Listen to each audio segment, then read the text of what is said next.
Good morning, everyone. We are going to start the session in a couple of minutes.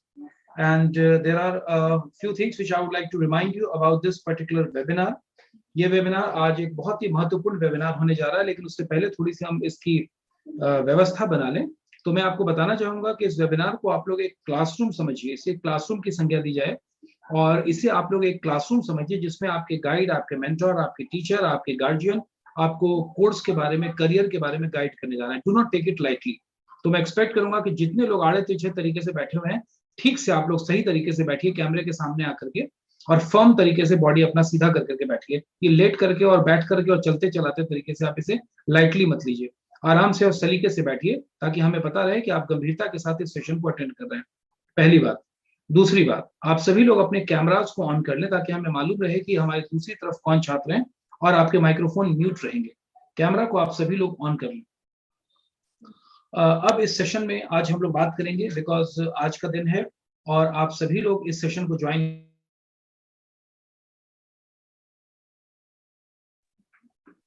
इसका मतलब कि आप सभी छात्र करियर को लेकर के काफी इंटरेस्टेड हैं, क्योंकि आज का जो सेशन है वो आपके करियर से रिलेटेड होने जा रहा है। किस तरीके से करियर में इंटरमीडिएट के बाद किन कोर्सेज का चुनाव करें, या ग्रेजुएशन के बाद कौन सी दशा, कौन से विषय को लें, किस तरीके से अपनी पढ़ाई करें, ये विषय आज हम बात करेंगे। किस तरीके से कोर्सेज का चुनाव होना चाहिए, कौन से कोर्स बढ़िया है, क्या कोई एक कोर्स सभी लोगों के लिए बढ़िया है, या आपके लिए कुछ विशेष कोर्स हैं जो ज्यादा बेहतर हो सकते हैं, जिनमें आप अच्छा परफॉर्म कर सकते हैं। क्या कोई ऐसा भी कोर्स है जिसमें किसी आपके बड़े भाई ने उस कोर्स को अडॉप्ट किया और वो सफल नहीं हुए, तो आप भी उसमें असफल ही हो जाएंगे? क्या ये निश्चित है या ये नहीं है? क्या वो कोर्स करना चाहिए जो कोर्स करने का आपका मन कर रहा है, या वो कोर्स करना चाहिए जिसमें आपके सफल होने की संभावना है, या वो कोर्स करें जिसमें ज्यादा से ज्यादा लोगों ने नामांकन ले लिया है, भेड़ चाल है?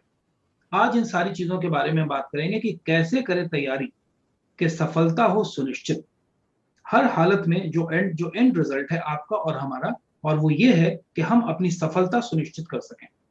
सफलता सुनिश्चित कर सके का मतलब हम एक ऐसी रेस में दौड़ें जिस रेस में हमारे सफल होने की संभावना ज्यादा है। लाइफ में हमें प्रयोग करना है, एक्सपेरिमेंट करना है, लेकिन करियर को लेकर के हम बहुत ज्यादा एक्सपेरिमेंटल नहीं हो सकते, बहुत ज्यादा प्रयोगात्मक नहीं हो सकते।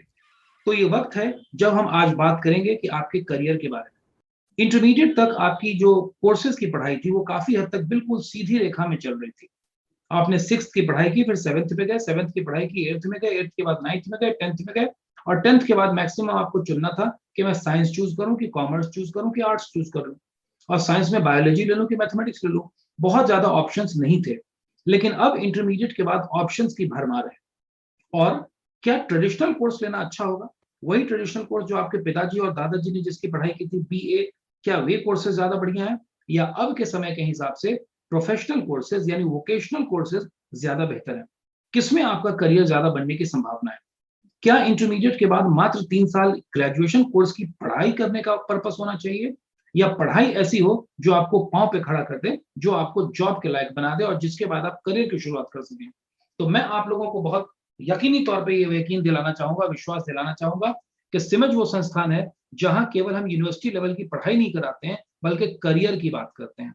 आज भी जब आप लोग इंटरमीडिएट पास करके आए हैं तो हमने सेशन की शुरुआत की है करियर से।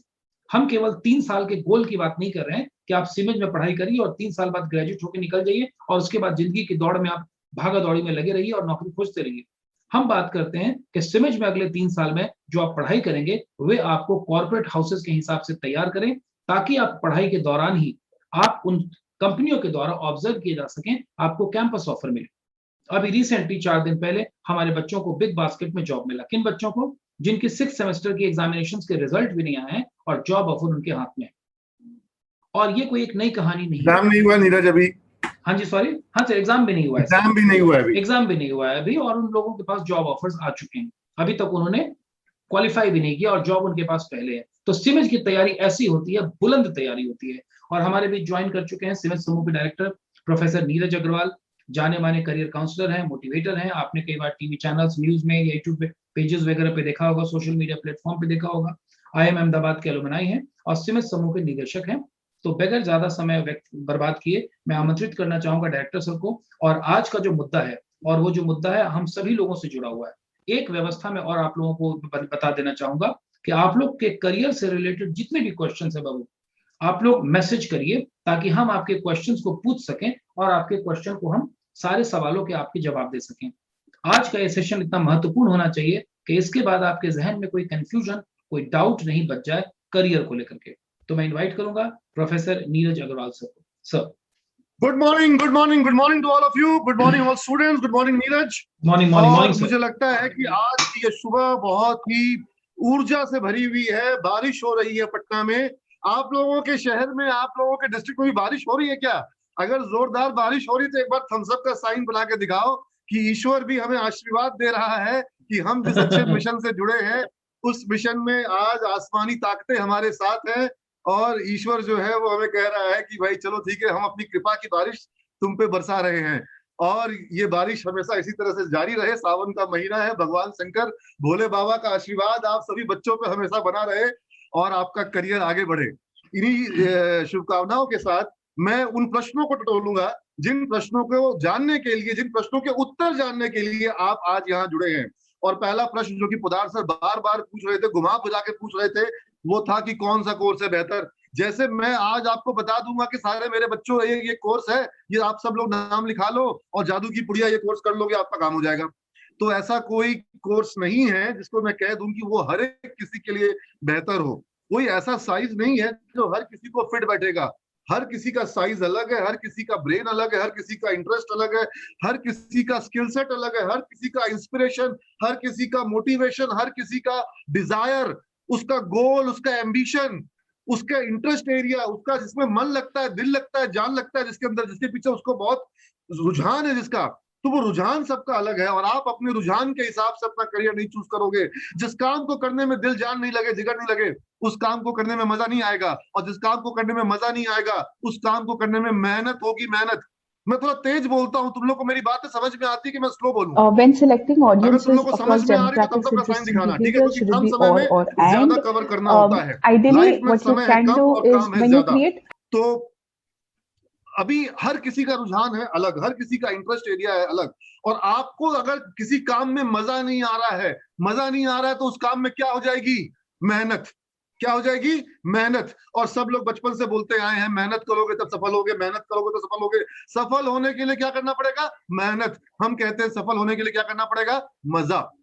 जिस काम में मजा आएगा उसी में सफल होगे। मेहनत करके सफल नहीं हो सकते हो, मेहनत करके मजदूर बन सकते हो। या सुनो, अगर मेरी बात सही समझ में आ रही है तो तब तक का साइन दिखाओ, मुझे लगेगा मेरी बात तो पहुंच रही है, ठीक है ना?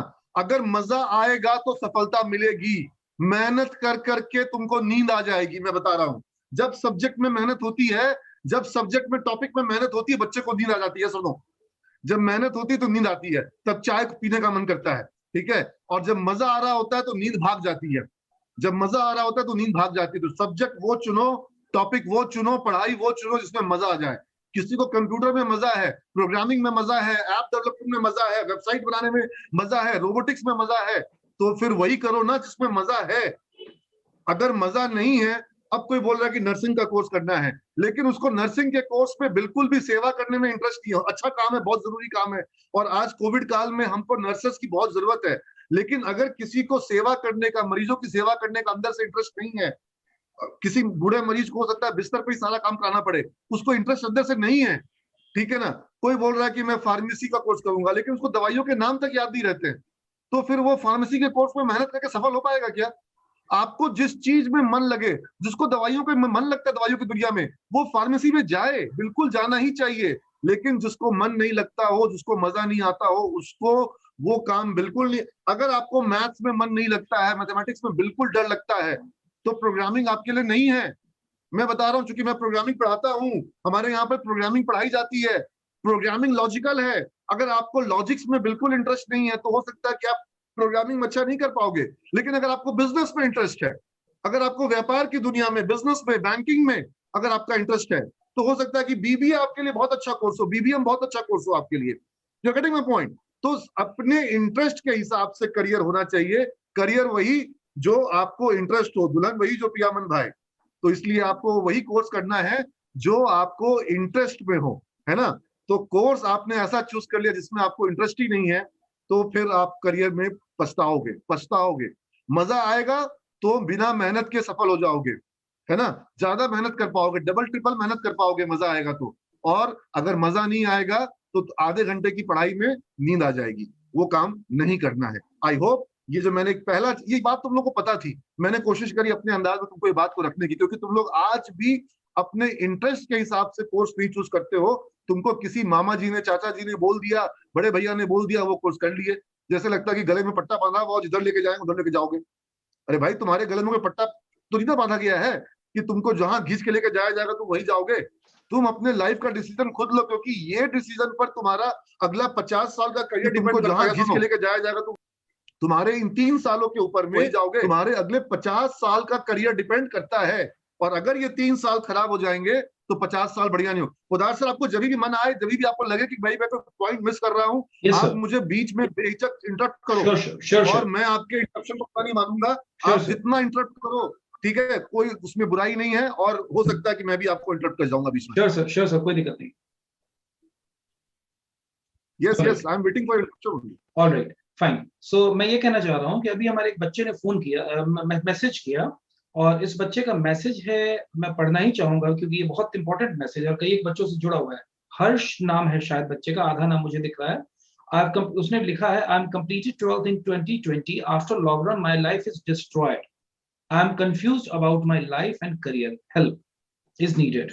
तो ये बच्चे का सवाल है कि इसने 2020 में कोर्स किया, और यही नहीं है, बहुत सारे ऐसे बच्चे हैं जो कोरोना को लेकर के जिन्होंने सोचा कि 1 साल का ईयर गैप ले लिया जाए।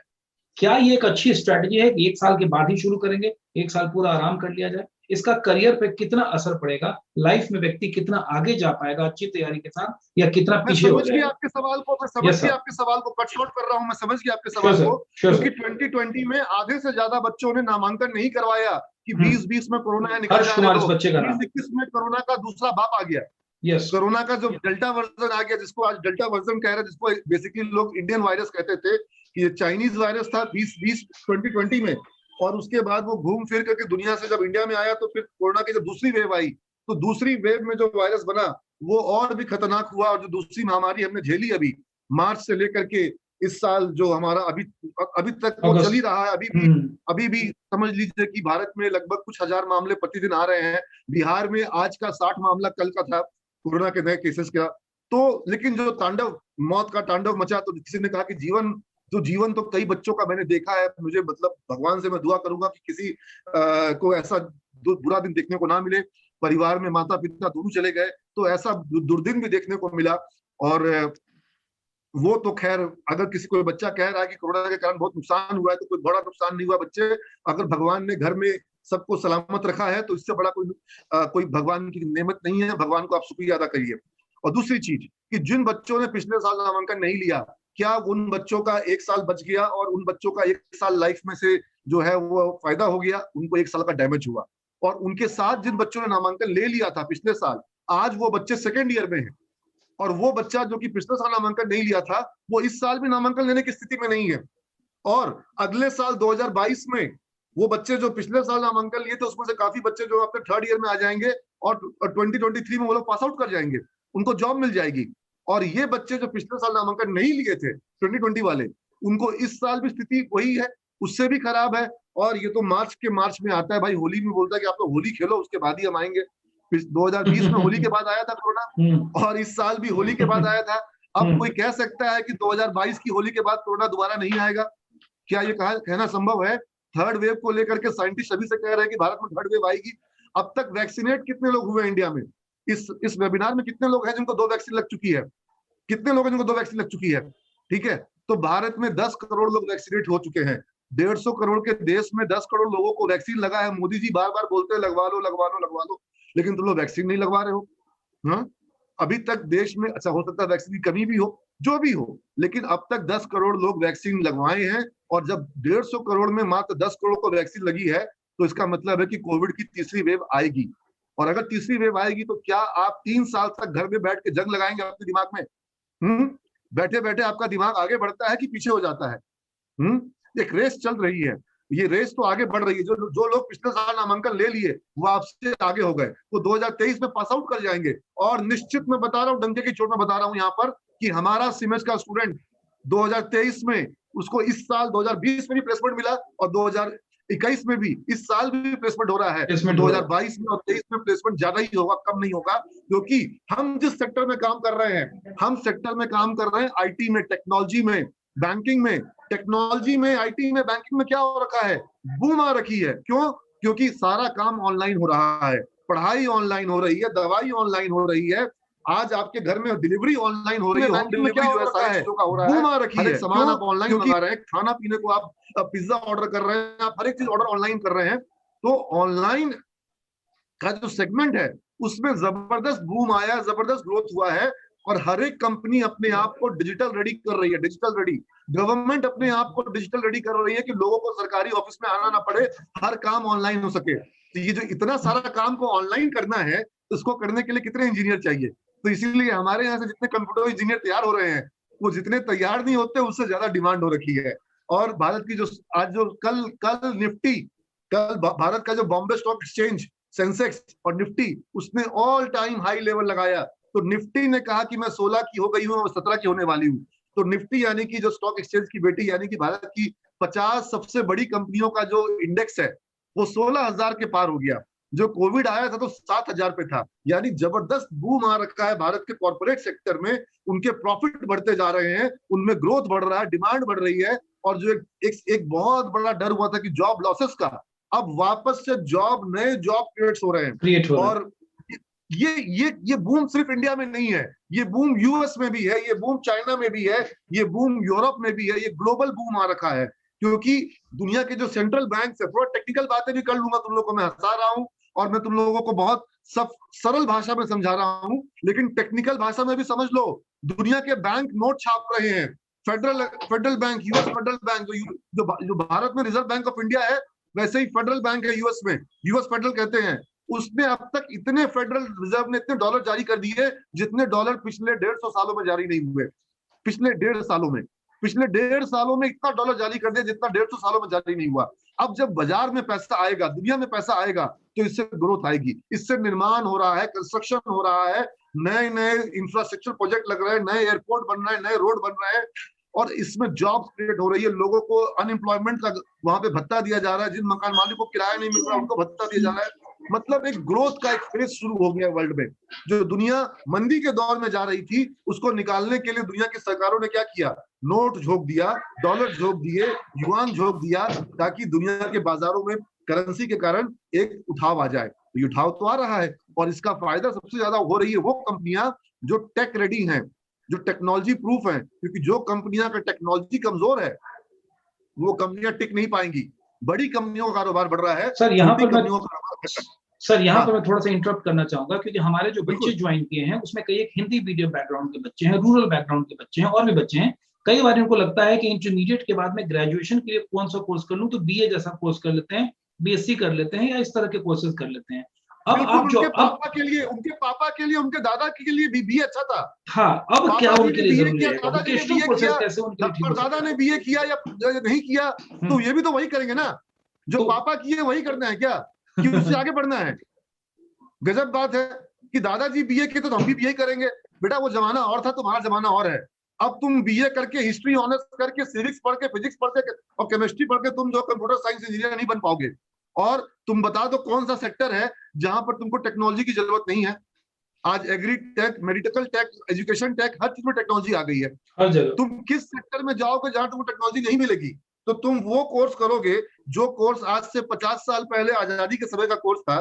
तो बस ठीक है, 70 साल 70 साल पहले क्या था, हम भी वही करेंगे 70 साल पहले थे। तो तुम आज की तैयारी करो ना। और मैं तो बीसीए को भी कहता हूँ, बिहार के विश्वविद्यालयों को, बिहार के शिक्षा मंत्री को, मैंने एक ही मंच पर शिक्षा मंत्री को कहा, जब हमारे बच्चों ने ऐप दिखाया और शिक्षा मंत्री ने कहा कि ये तो बहुत बढ़िया बनाया आप लोगों ने, इतने सारे ऐप दिखाए, तो उन्होंने कहा कि तुमको इस ऐप को अपडेट करना होगा। और जब मेरी बारी आई, मैंने कहा कि माननीय मंत्री महोदय, मैं आपको धन्यवाद कहूंगा, लेकिन मैं कहूंगा कि इस बच्चे तो ऐप को अपडेट कर लेंगे, लेकिन हमारे बिहार का विश्वविद्यालयों का सिलेबस कब अपडेट होगा? सिलेबस 1996 में बना सिलेबस, और हमको आज भी फॉक्सप्रो पढ़ाना पड़ता है, कोबोल पढ़ाना पड़ता है। ये इंडस्ट्री में, टेक्नोलॉजी में ये पुरानी टेक्नोलॉजी हो चुकी है, और बिहार के विश्वविद्यालय में हम आज वही पढ़ा रहे हैं।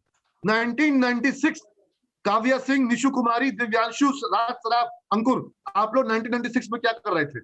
1996 में आप लोग क्या कर रहे थे? तो कुछ बच्चे बताएंगे कि सर हम तो पैदा भी नहीं हुए थे उस वक्त। तो बच्चे जो तुम्हारे पैदा होने के पहले का कोर्स है वो कोर्स करके तुम सफल हो जाओगे, वो कोर्स करके तुम सफल हो जाओगे। तो बिहार के विश्वविद्यालयों के वाइस चांसलर महोदय, बिहार के महामहिम राज्यपाल महोदय, मैंने पत्र भेजा है, मैंने मॉडल सिलेबस बना के भेजा है, शिक्षा मंत्री को भेजा है कि सिलेबस को बदलिए।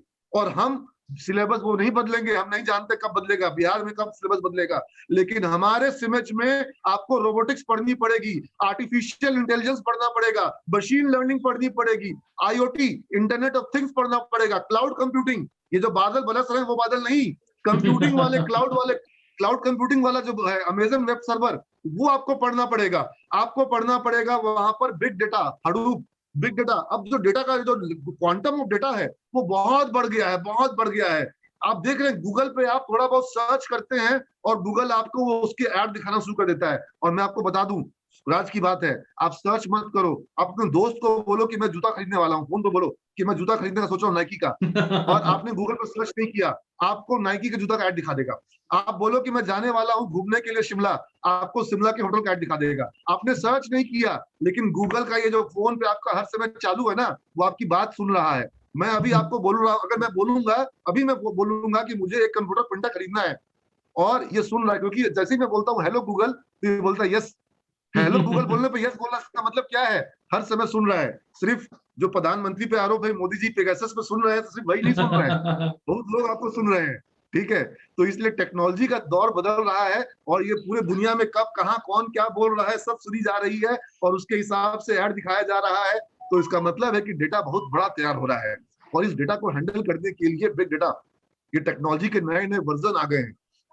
इसलिए जावा, एडवांस जावा, वेब डेवलपमेंट में भी एडवांस वेब डेवलपमेंट। सर थोड़ा हम इसको सिस्टमेटिकली, 10 मिनट में वेबसाइट बनाना हो, पोदार सर 10 मिनट में हाँ वेबसाइट सर, बनाना सिखाना हो बच्चे हाँ को सर, कि 10 मिनट में वेबसाइट कैसे बनेगी, ठीक है, तो ये मैं सिखा सकता हूँ कि 10 मिनट में, चुटकी में तो नहीं बना पाऊंगा, लेकिन 10 मिनट में वेबसाइट तैयार कर सकता हूँ। ठीक है, हमारे दो स्टूडेंट हैं, सिंटू कुमार गुप्ता और मनीष राय। इन दोनों का क्वेश्चन लगभग एक जैसा है। सर बीसीए में कौन सा सब्जेक्ट है और बीबीए, आई मीन इसके बारे में थोड़ा आइडिया दीजिए। तो इन लोगों को बीसीए और बीबीए कोर्स का कोई आइडिया नहीं है सर, कब करना है, कैसे करना है, थोड़ा अब ये डिटेल आइडिया मैं नहीं दूंगा आज यहाँ पर, ठीक है। अच्छा, तुम लोग खुद से खोजो, अच्छा, खुद से खोजो। बीबीए मैंने बता दिया कि बिजनेस के लिए है, और बिजनेस में जो कुछ भी चाहिए, बिजनेस के लिए तुमको बता देते सिर्फ एक चीज चाहिए, और वो कॉमन है, बिजनेस में भी और कंप्यूटर में भी, दोनों जगह कॉमन है वो चीज जो चाहिए, और हम सिर्फ वही एक चीज देते हैं। मैं जोर से बोल रहा हूँ क्या? नहीं मुझे ठीक लगता है है, थोड़ी मेरे में ऊर्जा बढ़ थोड़ी गई, ऊर्जा बच्चों को थोड़ी देखता हूँ ज्यादा तो है। मेरी ऊर्जा बढ़ गई है। और मेरे स्क्रीन में मुझे यहाँ इतने सारे बच्चे दिखाई पड़ रहे हैं, डबल स्क्रीन में देख रहा हूँ, तो मैं सभी बच्चों को देख के बहुत उत्साहित हो जा रहा हूँ कि एक ही चीज चाहिए होती है बच्चे, जान लो, बिजनेस हो चाहे कंप्यूटर का वर्ल्ड हो, और मैं सिर्फ वही एक चीज देता हूँ। और कोई बच्चा बता सकता है मैसेज में, कोई बच्चा बता सकता है मैसेज में कि वो एक चीज क्या है जो हम देते हैं और जिसके बिना बिजनेस में आप फेल कर जाओगे, जिसके बिना आप बिजनेस हो चाहे कंप्यूटर हो चाहे प्रोग्रामिंग हो चाहे सॉफ्टवेयर हो, आप फेल कर जाओगे। वो एक चीज देना ही हमारा काम है। वो एक चीज क्या है जो सिमज देता है और जिसके कारण आप सफल होते हो? एक वर्ड में कहना हो, एक चीज, ठीक है ना, जो हम आपको मनीष दे ने सकते नॉलेज हैं। कहा, दिव्या ने स्किल कहा।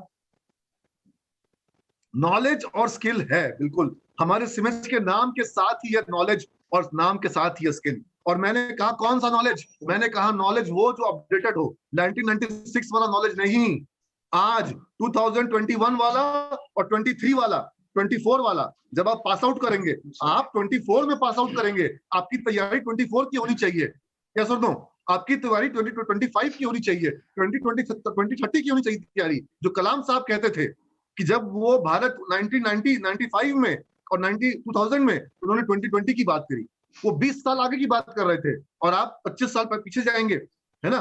तो नॉलेज, अपडेटेड नॉलेज, आगे का knowledge, blockchain technology, bitcoin. Bitcoin एक पार्ट है ब्लॉकचेन का, लेकिन किस तरीके से ब्लॉकचेन बदलेगा बैंकिंग की दुनिया को, ट्रैवल की दुनिया को, ब्लॉकचेन बदलेगा अकाउंटिंग की दुनिया को, ब्लॉकचेन बदलेगा लैंडिंग की दुनिया को। लैंडिंग मतलब उधार, लेन देन, ठीक है ना, ट्रांजेक्शंस। तो ब्लॉकचेन किस तरीके से बदल सकता है, इसकी पढ़ाई अगर हम आज नहीं कराएंगे तो हमारे बच्चे पीछे रह जाएंगे। और ये आज देखिए, कल की खबर है, प्रधानमंत्री ने आके कहा ई रूपी, ठीक है ना, ई रूपी नया रुपया आ गया जिसको छू नहीं पाओगे, वो सिर्फ मोबाइल में वाउचर के फॉर्म में आएगा। अभी छोटी शुरुआत हुई है, लेकिन अच्छी बात है, मैं तारीफ करूंगा, शुरुआत तो करी।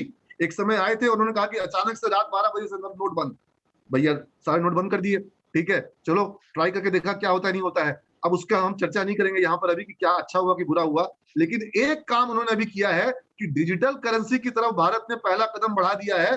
अब रुपया नहीं, रुपी, ई रुपी, RUPI स्पेलिंग है, तो उन्होंने लॉन्च कर दिया। तो क्या ये डिजिटल रुपी जो है कल को बड़ी चीज बन जाएगी?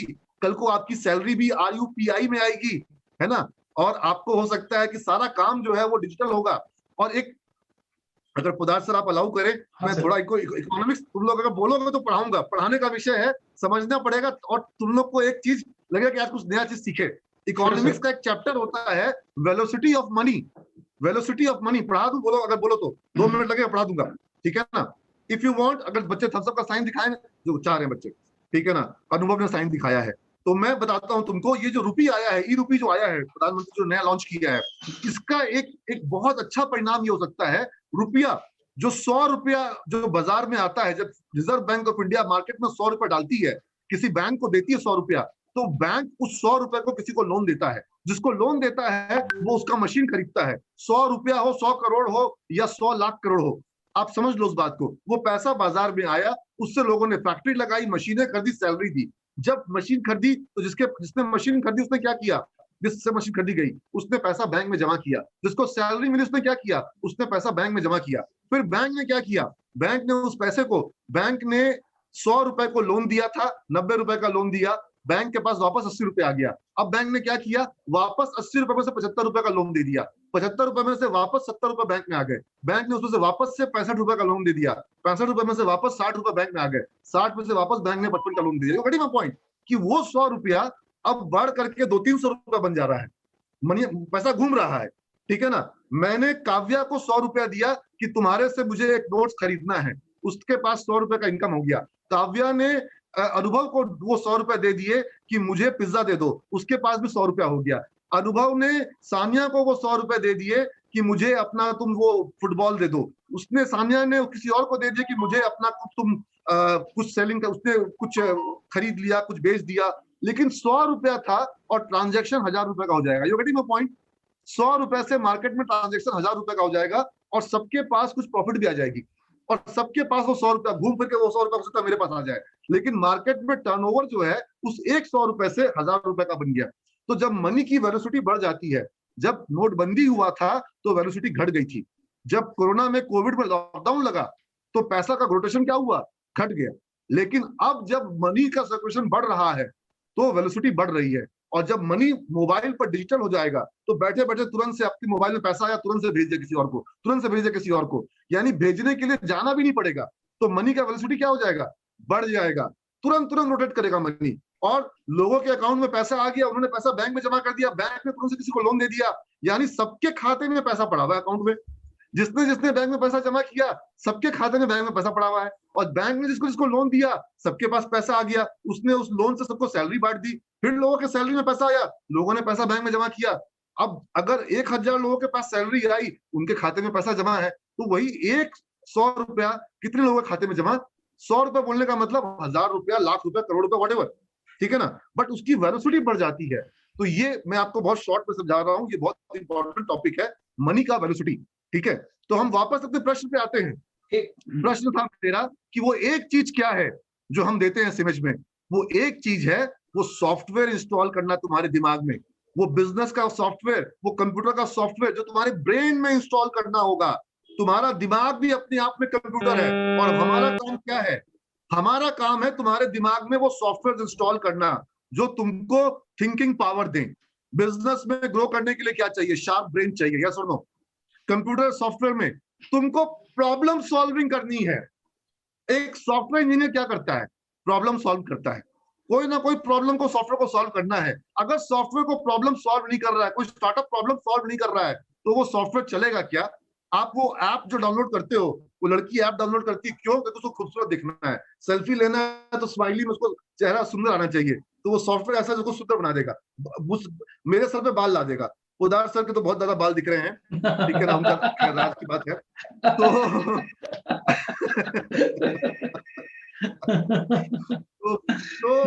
तो वो सॉल्यूशन है, वो सॉफ्टवेयर आपको एक सॉल्यूशन देगा, चाहे कोई भी सॉल्यूशन हो, चाहे किसी को हिंदी सब इंग्लिश समझ में नहीं आ रही हो, हिंदी में ट्रांसलेट कर दे रहा है, ठीक है ना? तो वो सॉफ्टवेयर आप आपको सोल्यूशन देगा, तो सोल्यूशन देगा तो उसकी डिमांड होगी। तो बिजनेस आपको सोल्यूशन देना चाहिए और आपके अंदर वो प्रॉब्लम सॉल्विंग एटीट्यूड। मैं एक लाइन हमेशा कहता हूं, either you are part of the problem, या तो आप समस्या के पार्ट हैं। अब आप लोग सब अपने घर में क्या है, समस्या है कि समाधान है? घर में अब लोग आ गई, लॉकडाउन है, घर में बैठी है, इनका मैडम का मन नहीं लग रहा है, तो आप घर में समस्या है कि समाधान है? तो मान ली 4 काम ही कर दे रहे हैं। या आप पढ़ाई करके जब अपने घर में खूब अच्छी तनख्वाह पा रहे हैं, परिवार का नाम रोशन कर रहे हैं, तो आप घर में समाधान है, सोल्यूशन है, आप घर में समस्या नहीं है। नहीं तो माँ बाप बोलते हैं कि देखो बेटा भी नालायक निकल गया, उसका बेटा तो ये कर लिया, उसका बेटा तो ये कर लिया, बड़े भाई का बेटा तो वहां पहुंच गया, और मेरा बेटा क्या करेगा तरुण कुमार, पता ही नहीं है। तो कल को अगर तरुण कुमार कुछ नहीं कर पाया तो तरुण कुमार के माता पिता आपस में बात करेंगे, गलती से अगर ये सुन लेगा उसको बहुत बुरा लगेगा। तो वो कहते हैं ना, 16 पिक्चर में डायलॉग था कि सबसे बड़ा बोझ क्या होता है, तो उसने कहा कि सबसे बड़ा बोझ है पिता के कंधों पे बेटे का शव। ठीक है, एक्चुअल में सबसे बड़ा बोझ होगा, लेकिन नौजवान आदमी बेचारा क्या सोचेगा, उसके लिए सबसे बड़ा बोझ है कि जब माँ बाप समझ रहे हो, माँ बाप एक्सपेक्ट करो कि बेटा कुछ कमा के आए, और बेटा बेचारा कंपटीशन की तैयारी करो 3 साल से लगा हुआ, कहीं सफल नहीं हो पा रहा हो। तो ये जो स्थिति होती है, जो जॉबलेसनेस या सक्सेस नहीं मिल पाने का फ्रस्ट्रेशन, जब आपके आसपास के लोग आगे निकल जाएं और आप अपने आप को पीछे देखें, ये फ्रस्ट्रेशन बहुत बड़ा बोझ होता है। और आज आप जान रहे स्थिति क्या है, आज स्थिति ये है कि 100 में से 2 सफल होते हैं और 98 विफल होते हैं। ये स्थिति हर जगह है। अगर कहीं पर 1000 सीट की वैकेंसी आती है तो वहां 10 लाख लोग फॉर्म भरते हैं, यानी 9,99,000 लोगों का विफल होना पहले ही से तय है। तो इसलिए तैयारी आपको अलग तरह की करनी पड़ेगी। तो मैं आपको जो बता रहा था कि आपको सॉफ्टवेयर्स अपने ब्रेन में इंस्टॉल करने होंगे, तरह तरह के सॉफ्टवेयर्स, और हर एक क्लास में आपको सॉफ्टवेयर दिए जाएंगे। एवरी क्लास, आज मैं छोटे वक्त में मेरा बेटा जो है वो मात्र 7 साल का है, तो मैंने उससे एक प्रॉमिस लिया। मैं जब शूज टाई कर रहा था घर में अपने निकलते वक्त, मैंने प्रॉमिस लिया, बेटा रात को जब घर आऊंगा तो हमको एक चीज बताना जो तुमने आज नई इंस्टॉल की अपने ब्रेन में, जो नया सीखा। Every day has to be a plus day. मेरा कॉन्सेप्ट और सीख जाओ, ये वेबिनार भूल जाओगे, सब कुछ भूल जाओगे, एक बात याद रखना, every day has to be a plus day. ठीक है ना, ये प्लस का साइन बना के दिखा रहा हूं कि हर दिन कुछ ना कुछ तुम्हारे साथ प्लस होना चाहिए, नहीं तो दिन तो ऑटोमेटिक माइनस हो जाता है। या सुनो, दिन तो ऑटोमेटिक माइनस हो जाता है। Every day has to be a plus day.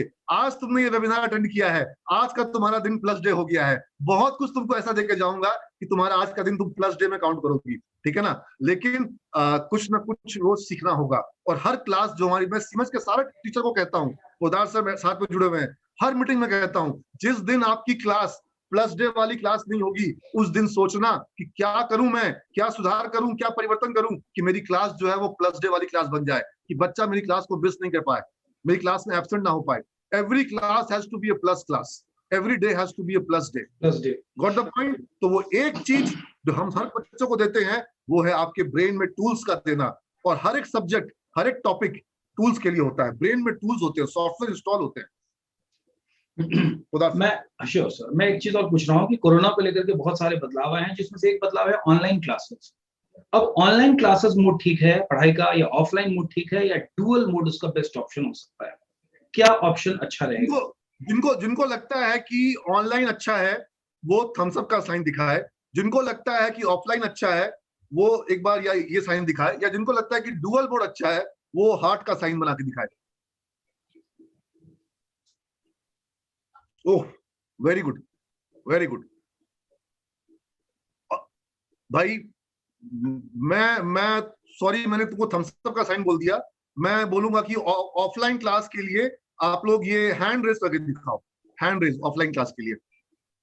चलिए, ऑफलाइन में भी लोग आ रहे हैं, बड़ा बड़ा हैंड रेस, बड़ा, very good, I am happy, because मैं तो डर गया था। मुझे तो ऑफलाइन पसंद आता है भाई, क्योंकि मैं सबको देख पाता हूँ, क्लासरूम में हर बच्चे को देख पाता हूँ, तो ऑफलाइन बढ़ा। और एक बार जिनको लगता है डुअल मोड अच्छा है वो लोग अपना हार्ट का साइन भी बना के दिखाएं। तो काफी सारे बच्चों ने हार्ट का साइन बनाया था डुअल मोड के लिए, फिर से वापस वो लोग वापस मैदान में आ रहे हैं और डुअल मोड की संख्या बढ़ती जा रही है, ठीक है। लेकिन चूंकि हैंड रेस का साइन हटता नहीं है, इसलिए वो परमानेंटली बना हुआ है, तो अच्छा है। तो देखो, ये मैं इस चीज को समझ चुका हूँ, क्योंकि थर्ड वेव की संभावना है। और बहुत पहले यहाँ तक कि मार्च 2020 पोदार सर, मैं आपसे सवाल पूछना चाहूंगा, मार्च 2020 में मैंने घोषणा करी थी, शिक्षक बोल रहे थे कि नहीं ऑनलाइन नहीं पढ़ा सकते हम लोग ऑनलाइन नहीं पढ़ा सकते, बहुत किसी ने उस वक्त शुरू भी नहीं किया था, किसी ने उस वक्त शुरू भी नहीं किया था, we were the first one to start. जनता कर्फ्यू लगने के पहले जनता कर्फ्यू लगा था 23 मार्च को, और उसके पहले हमने शुरू कर दिया था, शुरू कर दी थी। और सारा बात जो कह रहा हूँ प्रमाण से है, यूट्यूब पर रिकॉर्ड है, यूट्यूब पर उसके वीडियोस हैं, यूट्यूब पे पूरे वीडियोस हैं, फेसबुक पे पूरे वीडियो चेक कर लो, ठीक है। तो एक दिन भी पिछले साल लॉकडाउन में हमारे यहाँ पढ़ाई रुकी नहीं, और ऑफलाइन भी जिस दिन सरकार ने कहा कि ऑफलाइन में आप 33% से बुला सकते हैं 33% छात्र को, उसी दिन दिसंबर महीने से हमने पिछले साल शुरू कर दिया था। लेकिन जो बच्चे बोलते हैं कि ऑफलाइन शुरू होगा तब हम आएंगे, तो उनका तो पूरा समय निकल जाएगा। आप अगर ऑफलाइन के इंतजार में बैठे रह जाओगे तो मतलब सर के बाल उड़ जाएंगे, और मालूम पड़ेगा कि क्लास कब स्टार्ट होगी, नहीं होगी, कब लॉकडाउन दोबारा लग जाएगा, क्या होगा। इसलिए आपको रुकना नहीं है, थकना नहीं है। चाहे आज मैं तुम लोग को समझा रहा हूँ, ऑनलाइन समझा रहा हूँ, बात समझ में आ रही है कि नहीं आ रही है? बात समझ में आ रही है, मेरी बात तुम तक पहुंच रही है ना? तो फिर हम रुकेंगे क्यों? हम every day has to be a plus day, ठीक है। हम चाहे ऑनलाइन हो चाहे ऑफलाइन हो। और आज अभी जब मैं तुमसे बात कर रहा हूँ, सिमेज में अभी कम से कम भी 12 से 15 क्लास चल रही है, और किस मोड में चल रही है? Offline plus online. जो बच्चे ऑफलाइन आ पा रहे हैं वो क्लासरूम के अंदर बैठ के क्लास कर रहे हैं, वो बच्चे क्लासरूम में हैं जो पटना आ गए हैं, और जो पटना नहीं आ पा रहे हैं वो बच्चे उसी सेम क्लासरूम को जूम पर, इसी तरीके से जैसे तुम लोग यहाँ पर हो, वो बच्चे उसी सेम क्लासरूम को ऑफलाइन ऑनलाइन अटेंड कर रहे हैं वो लोग, और सवाल पूछ सकते हैं, हैंड रेस कर सकते हैं, वहां पे माइक सबका ऑन रहता है। हम यहाँ पे इतने लोग इसलिए माइक ऑन नहीं कर रहे हैं, लेकिन वहां पे सारे बच्चे कभी भी, जब मैं 20 क्लास में माइक ऑन रहता है सारे बच्चों का, ठीक है। और ये तो डुअल मोड हुआ ना, ऑफलाइन प्लस ऑनलाइन, और एक ट्रिपल मोड है। ट्रिपल मोड क्या है हमारा? ट्रिपल मोड है कि उसी सेम क्लास को हम यूट्यूब पर डाल देते हैं, यूट्यूब पर, ताकि न केवल मेरा बच्चा बल्कि तुम लोग में तो जो बच्चे पटना में किसी कॉलेज में एडमिशन लेना हो, मैं तुमको कह रहा हूं जाओ कहीं भी एडमिशन ले लो, किसी भी कॉलेज में एडमिशन ले लो, क्लास तुमको सिमेज का मैं दिलवाऊंगा फ्री ऑफ कॉस्ट क्लास दिलवाऊंगा सिमेज का। कहीं पर भी तुमको जहां मन करे वहां पढ़ो, सरकारी कॉलेज में पढ़ो, पढ़ाई तुमको सिमेज की मिल जाएगी, जो कि A1 पढ़ाई है, क्योंकि हमारा बच्चा हर साल विश्वविद्यालय में टॉप करता है। तो तुमको मैंने खुद ही सिखा दिया कि क्यों सिमेज में एडमिशन मत लो और दूसरे जगह एडमिशन ले लो और सिमेज की पढ़ाई भी कर लो, ठीक है। हमको उससे कोई फर्क नहीं पड़ता, हम चाहते हैं कि सारे बच्चे पढ़े, बिहार का हर बच्चा पढ़े, और बिहार छोड़ दूसरे राज्य के बच्चे भी हमारे वीडियो देखने लग गए हैं और हमारे वीडियो से पढ़ रहे हैं, सीख रहे हैं, ठीक है। तो सबको पढ़ाई सुलभ हो, फ्री ऑफ कॉस्ट हो, ये मेरा एक मिशन है। लेकिन जो हमारे बच्चे हैं, जो हमारे कॉलेज में हैं, हमारे क्लास में हैं, वो हमारे जिगर के टुकड़े हैं, वो हमारे दिल के करीब हैं, और उनको कैसे क्या आगे बढ़ाना है ये हम जरूर जानते हैं, इसका हम उपाय जरूर करते हैं और आज तक करते आए हैं। और बिहार के सारे संस्थान एक तरफ, सिमेज अकेला एक तरफ, और कोई ये डंके की चोट पे बात कह रहा हूं कि आप रिकॉर्ड मिला लो, आप पूरे बिहार के सारे कॉलेज का प्लेसमेंट का रिकॉर्ड ले आओ उठा करके, आप में से जितने बच्चे चाहो मिलकर कर लो ये काम, सारे कॉलेज का प्लेसमेंट का रिकॉर्ड ले आओ, और मैं सिर्फ अकेला सिमेज का रिकॉर्ड दूंगा, और उनसे ज्यादा होगा, उनसे ज्यादा नहीं, उनसे काफी ज्यादा होगा। ये अपने सेक्टर की मैं बात करता हूँ, मैं सिर्फ बात कर रहा हूँ BCA की और BBA की, और बाकी बिहार में कहाँ किस कोर्स में कितनी पढ़ाई हो रही है, B.Ed में कहाँ पढ़ाई हो रही है, क्या हो रही है, मैं यहाँ खुले मंच पे बोलना नहीं चाहूंगा, आप तो सब जानते हैं किसके गांव में किस कॉलेज में क्या होता है। बच्चे कॉलेज जाते कब हैं? बच्चे कॉलेज जाते हैं साल में 2 दिन, एक बार फॉर्म भरने के लिए, एक बार एडमिट कार्ड लाने के लिए। और हमारे यहाँ पर अगर वो 2 दिन भी एब्सेंट करता है तो घर में पिताजी के पास फोन जाता है कि लड़का आपका आ नहीं रहा है, क्या बात है। तो समझ के आना, अगर हमारे यहाँ पर क्लास कर सकते हो तभी आना है। अटेंडेंस का मैसेज जो है पापा के मोबाइल पे जाएगा, तुम्हारे मोबाइल पे नहीं जाएगा, पापा के मोबाइल पे जाएगा, समझ रहे बात को। और पेरेंट टीचर मीटिंग होती है, तो ये एक अलग तरह का इन्वायरमेंट है। यहाँ पर अपने आप को अभिमन्यु की तरह चक्रव्यूह में फंसाना हो तभी आना, और जब लाइफ में आ गए हो और 18 साल के होने वाले हो तो चक्रव्यूह में आ चुके हो, जान लो इस बात को। अब चक्रव्यूह में या तो तुम क्या कहते हैं, वहां पे तुम्हारी मौत होगी, या मतलब करियर में तुम कुछ कर नहीं पाओगे, और या विजयी बनोगे। तो विजयी कब बनोगे? जब तुम चक्रव्यूह भेदना सीखोगे। ओखल में सर दे चुके हो, अब मुसल से मत डरो, ठीक है ना। हम यही बात कहते हैं, क्योंकि तुम्हारा जो एज है, इस एज में तुम्हारे ऊपर आने वाले 3 सालों के अंदर में बड़ी जिम्मेवारी आने वाली है। अभी तक जो एक सैर सपाटे का मौज मस्ती का दौर था ना, तुमने टी-शर्ट पहनी, पैसा पापा ने दिया, तुमने स्कूल में फीस जमा करी, पैसा पापा ने दिया, तुमने स्मार्टफोन खरीदा, पैसा किसने दिया? पापा ने दिया। कल को तुम्हारी शादी होगी, तुम्हारे वाइफ का फोन का रिचार्ज तुम्हारे पापा करवाएंगे, तुम्हारे बच्चों के स्कूल की फीस तुम्हारे पापा भरेंगे। हैं? तो ये समझ लो इस बात को कि तुम्हारा ओखल में सर पड़ चुका है। अब तुम उस मोड से बाहर निकलो कि पापा है ना, पापा है और पापा रहेंगे, लेकिन तुमको अब पापा को मदद करनी होगी। पापा को नया स्मार्टफोन तुम दिलाओ। अब तुम्हारी क्षमता ये होनी चाहिए। यस और नो? मेरी बात अगर अच्छी लग रही हो तो एक बार थम्स अप का साइन दिखाना। अब यहाँ पर मैं एक सवाल खुदा से और, कुछ कहना चाह रहे थे आप? हाँ श्योर सर, मैं एक सवाल और उठाना चाहूंगा कि क्या बिहार के 10 बाहर, मिनट का खाली मेरा समय और बच रहा है, फिर मुझे दूसरे मीटिंग में जाना है। श्योर सर, ये एक इम्पोर्टेंट सवाल है, क्या बिहार से बाहर माइग्रेट करना उचित है पढ़ाई के लिए? क्या वो एक वाइज डिसीजन होगा कि मैं कोई व्यक्ति सोचे कि बिहार बिल्कुल उचित है, बिल्कुल उचित है। आप सभी बच्चों को मैं कह रहा हूँ, मेरा कॉलेज पटना में है, मैं आपको कह रहा हूँ बिहार से बाहर जाना उचित है, क्योंकि बाहर में बहुत से ऐसे संस्थान हैं जहां पढ़ाई अच्छी है, जहां शिक्षक अच्छे हैं, जहां प्लेसमेंट अच्छा है। हाँ, उनमें से कुछ बहुत महंगे हैं, बहुत महंगे हैं। जो अच्छे संस्थान है वो बहुत महंगे हैं, और जो बेकार संस्थान है वो सस्ते होंगे। वहां जाना कोई मतलब नहीं है, वहां जाना कोई मतलब नहीं है। मध्य प्रदेश में, पंजाब में, गाजियाबाद में, मेरठ में, मैं कुछ शहरों के नाम ले रहा हूँ क्योंकि वहां पर अधिकांश वैसे ही है। लेकिन पुणे में अच्छे संस्थान हैं, बैंगलोर में अच्छे संस्थान हैं, बुरे भी होंगे वहां पर, लेकिन अच्छे भी वहां पर हैं, लेकिन वो बहुत महंगे हैं। और हमारे बच्चे समझ के उन्हीं संस्थानों में, जिन कंपनियों में बच्चों को प्लेसमेंट मिल रहा है, अगर बैंगलोर का जो टॉप बीसीए कॉलेज है, वहां जिस कंपनी ने हायरिंग करी, वहां विप्रो में गए बच्चे, टीसीएस में गए, इंफोसिस में गए बच्चे, कैपजेमिनी में, कॉग्निजेंट में गए बच्चे, एसेंचर में गए बच्चे। और हमारे बच्चे कहाँ गए? हमारे बच्चे भी उन्हीं कंपनियों में गए। और किस पैकेज में गए? उसी पैकेज में गए। और वहां जो फीस लगी, हमारे बच्चों ने उससे काफी कम फीस दी। यहाँ तक कि 3 साल की जो फीस हमारे बच्चों ने दी, उससे ज्यादा उनको 1 साल का पैकेज मिला। तो समझदार कौन हुआ? हमारा स्टूडेंट हुआ ना। और क्या पढ़ा हमारा स्टूडेंट? हमारा स्टूडेंट वही टेक्नोलॉजी पढ़ा जो वहां पढ़ रहा है। और वहां पढ़ा कौन रहे हैं टीचर? उनमें बिहार के टीचर भी है वहां पढ़ाने वाले। और वहां पर जो बच्चों की पढ़ाई में दिक्कत आती है बिहार के बच्चों को, खास तौर पर हिंदी मीडियम बैकग्राउंड के बच्चों को, कि वहां पर जो इंग्लिश का जो एक एनवायरनमेंट है, वो बच्चे समझ नहीं पाते हैं, ग्रास्प नहीं कर पाते, उनको लोग बिहारी बिहारी बोल के चिढ़ाते हैं। और वो बच्चे वहां पर अपने आप हीन भावना का शिकार हो जाते हैं, कई बार फ्रस्ट्रेट हो जाते हैं। उनको लगता है ये पढ़ाई मेरे बस की नहीं है, ये पढ़ाई बहुत एडवांस है। और हमारे बच्चे, अभी आईआईटी का वर्कशॉप चल रहा है, पोदार सर आप सारी उसकी वीडियोस यूट्यूब पे देख लो जाकर के। आईआईटी का वर्कशॉप चल रहा है सिमेज में, आईआईटी कानपुर, आईआईटी रुड़की, ये मिलकर के वर्कशॉप ले रहे हैं। और इसमें भारी संख्या में बच्चे हमारे भाग ले रहे हैं, 350 बच्चे सिमेज के भाग ले रहे हैं और आईआईटी के प्रोफेसर से पढ़ रहे हैं। और मैंने उनसे एक बात बोली शाम के दिन, जब मैं शाम में उनसे बातचीत कर रहा था, मेरा व्हाट्सएप पे उनसे बातचीत हो रही थी, मैंने अपना ऑडियो मैसेज डाला और बोला, पूछा उन बच्चों से कि तुम लोग आईआईटी के टीचर से पढ़ रहे हो, कैसा लग रहा है?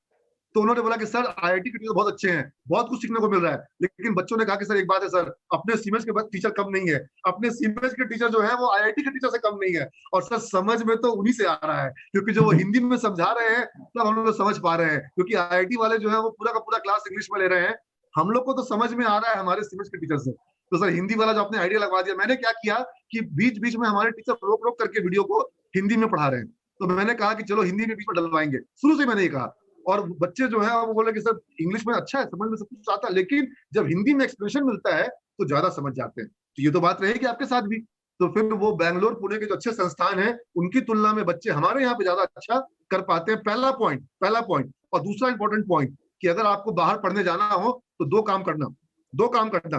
पहला, पीजी कोर्स के लिए जाओगे, पोस्ट ग्रेजुएशन के लिए। अभी अंडर ग्रेजुएशन में जाओगे, अभी कोरोना काल में है, अपने घर में छपरा सिवान में ही लैपटॉप पर पूरा क्लास करोगे और फीस दोगे बैंगलोर और पुणे का, ठीक है?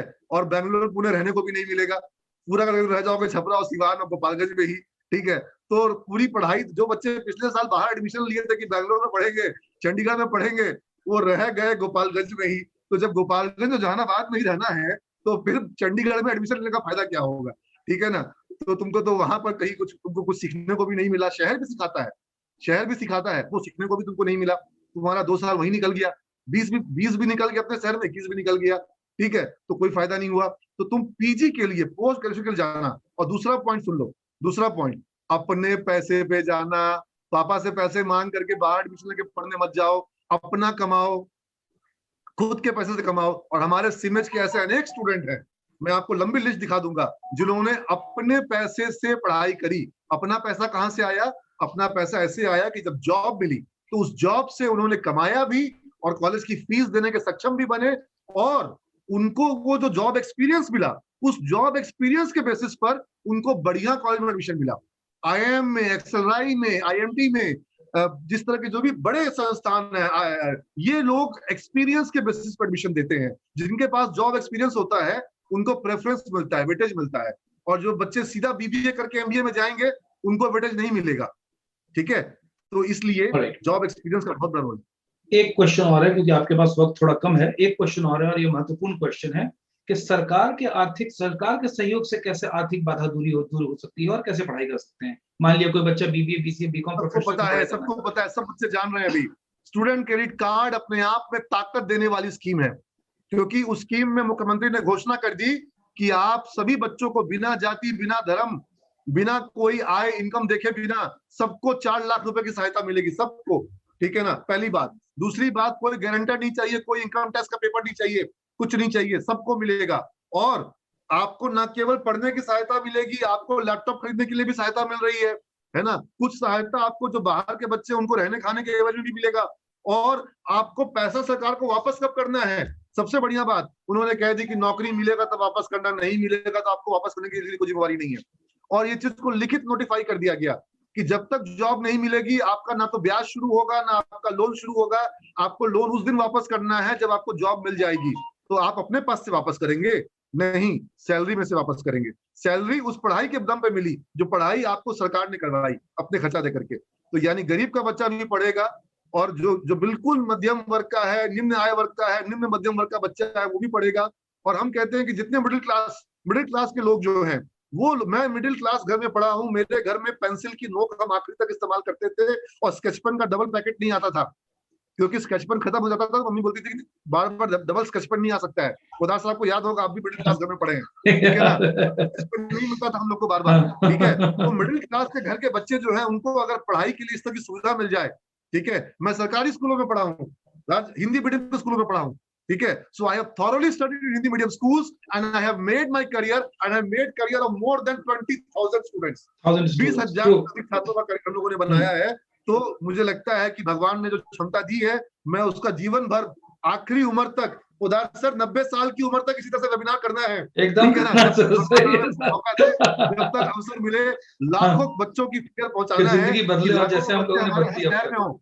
वो कहते हैं ना कि मैं जिस शहर में निकल जाऊंगा मुझे हर जगह पांव छूने वाले बच्चे मिल जाते हैं। और वो, मैं जब कभी बिग बाजार में जाता हूँ, एयरपोर्ट पे जाता हूँ, दिल्ली एयरपोर्ट पे बच्चे बच्चियां आ जाते हैं, ठीक है ना। सर आप यहाँ, अरे बेटा एयरपोर्ट तो आदमी आएगा ही आएगा। और वो कोई काम कर रही है इंडिगो एयरलाइंस में, कोई स्पाइस जेट में, कोई विस्तारा में, और हमारी बच्चियां हमको मिल जाती है, हमारे लड़के हमारे मिल जाते हैं, ठीक है। जिस बैंक में, मैं कभी जल्दी बैंक में जाता नहीं हूँ, लेकिन अगर मैं कभी किसी बैंक में चला गया, मुझे लगता है कि कोई ना कोई मिल जाता है, ठीक है।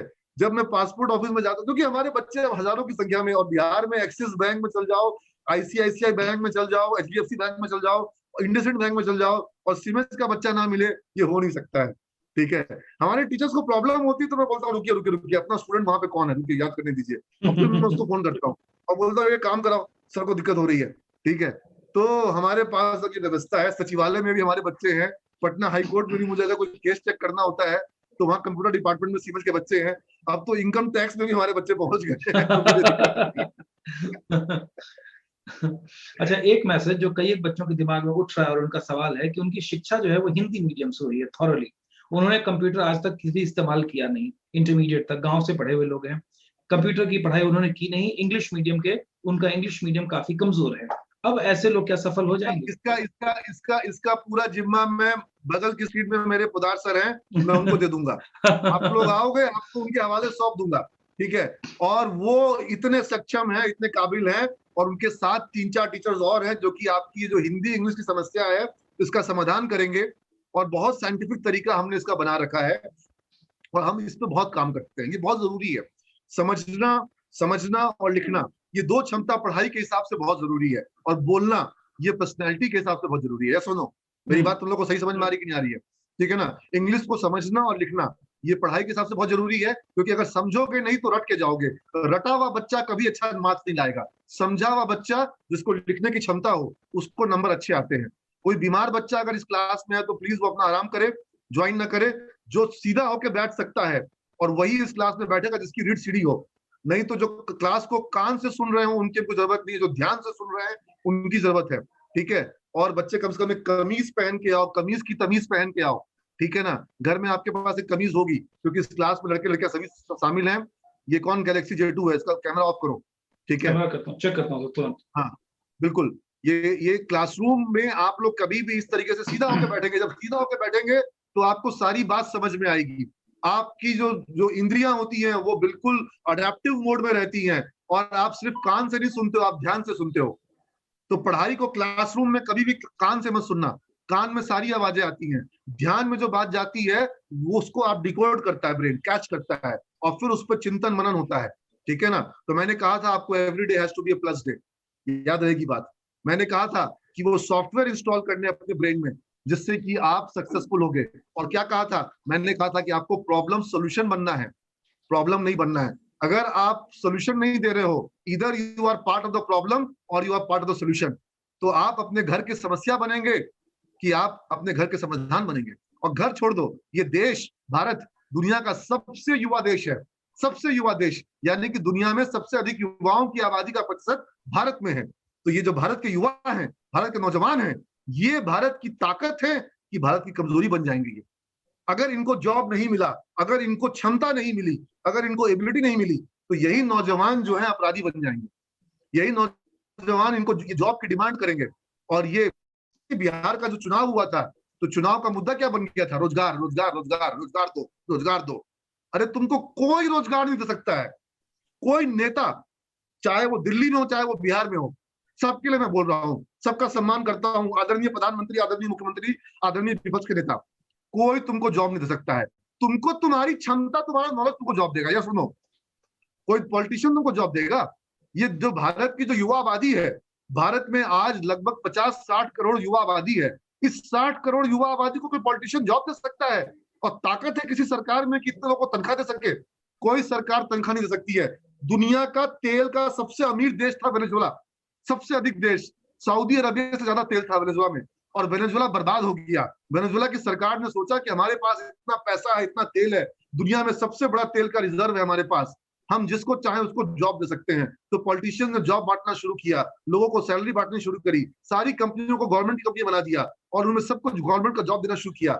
आज दुनिया का सबसे गरीब देश, दुनिया का सबसे अपराधी का देश, शाम में वहां निकल नहीं सकते हैं, किडनैप हो जाएगा, और उस देश को भाग के उस देश से निकलने के लिए सारे लोग बेचैन रहते हैं। और महंगाई की दर वहां पे प्रति घंटे बढ़ रही थी, दुगनी हो रही थी, और उसका नोट जो है वो बच्चे उससे नोट से अब वो पानी का जहाज बना के खेलते हैं, $10 मिलियन के वहां के वेनेजुएला के नोट से। जो देश सबसे अमीर था बर्बाद हो गया, क्योंकि कोई पॉलिटिशियन तुमको जॉब बांट कर करके तुमको जॉब नहीं दे सकता है।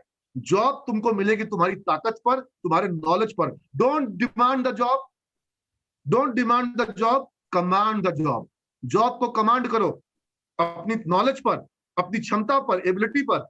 तुमने सबने इंग्लिश पढ़ा है, या सुनो, इंग्लिश तुम सबने पढ़ा है, कोई झूठ नहीं बोलेगा। 12th का एग्जाम पास किया बिना इंग्लिश के? सीधी सीधी बात करता हूँ, 12th का एग्जाम पास किया, इंग्लिश पढ़ा तुमने, इंग्लिश का तुमको नॉलेज शायद हो भी, लेकिन क्षमता है, स्किल है, एबिलिटी है, इंग्लिश में बोल पाते हो। अगर क्षमता नहीं है, इसका मतलब है कि तुम्हारे अंदर काबिलियत नहीं है। तो तुमने नॉलेज लिया, स्किल नहीं लिया। और सिमेज में प्रोग्रामिंग जब कराते हैं तो प्रोग्रामिंग का नॉलेज देते हैं? नहीं, प्रोग्रामिंग का नॉलेज के साथ साथ प्रोग्रामिंग का स्किल चाहिए। अगर स्किल नहीं होगा प्रोग्रामिंग का, अकाउंटिंग का, मार्केटिंग का, तो फिर तुमको जॉब नहीं मिलेगी। जॉब मिलने के लिए नॉलेज भी चाहिए और स्किल भी चाहिए। तुम देखो, सचिन तेंदुलकर के गुरु कौन थे? रमाकांत अचरेकर। और रमाकांत अचरेकर ने क्रिकेट का नॉलेज दिया कि स्किल भी दिया? नॉलेज भी दिया और स्किल भी दिया। लेकिन तेंदुलकर को नॉलेज जितना दिया, क्या कांबली को कम नॉलेज दिया? नहीं, कांबली को भी उतना ही नॉलेज दिया। दोनों के गुरु एक थे। और स्किल, स्किल ज्यादा किसमें था? ज्यादा स्किल तेंदुलकर में था कि ज्यादा स्किल कांबली में था? सबको जवाब लिख के बताओ। तेंदुलकर के लिए टी टाइप करो, कांबली के लिए के टाइप करो, ठीक है ना। ज्यादा स्किल किसमें था, तेंदुलकर में कि कांबली में? ठीक है ना, ज्यादा स्किल किसमें था? ठीक है, तेंदुलकर में ज्यादा स्किल था कि कांबली में ज्यादा स्किल था? ठीक है, अपने जवाब आप टाइप करो, चैट बॉक्स में टाइप करो के या कांबली के लिए।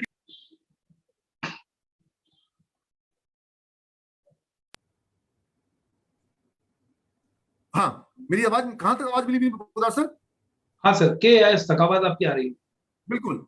तो ठीक। काफी बच्चे टाइप कर रहे हैं ये। हाँ, टाइमली टाइप कर रहे हैं। ओके, ज्यादा स्किल किसमें था, के या एस बताएंगे आप? ओके, काफी लोग तेंदुलकर टाइप कर रहे हैं, टी टाइप कर रहे हैं। अच्छा, नीचे। मैं आपको बताता हूं, जिन लोगों ने उसके स्किल असेसमेंट किया, उन लोगों ने बताया कि ज्यादा स्किल जो है वो तेंदुलकर से ज्यादा स्किल कामली में था। कामली का पावर ज्यादा था, कामली के पास जो हाइट थी ज्यादा थी, कामली के पास मसल्स ज्यादा थे, कामली के पास कैपेबिलिटी ज्यादा थी, कामली के पास ज्यादा एबिलिटीज थी, और गुरु एक थे, नॉलेज एक था। तो सब जब स्किल भी ज्यादा, नॉलेज एक, तो फिर कामली ज्यादा सफल क्यों नहीं हुए? क्योंकि कामली का एटीट्यूड जो था वो तेंदुलकर से कमजोर था। कामली जो है वो रो दिए थे, और तेंदुलकर जो है जब नाक से खून फेंक रहा था ना, जब वो आंसू रो रहा था कामली, तेंदुलकर का खून भी भरा था, तो बोला कि मैं खेलूंगा।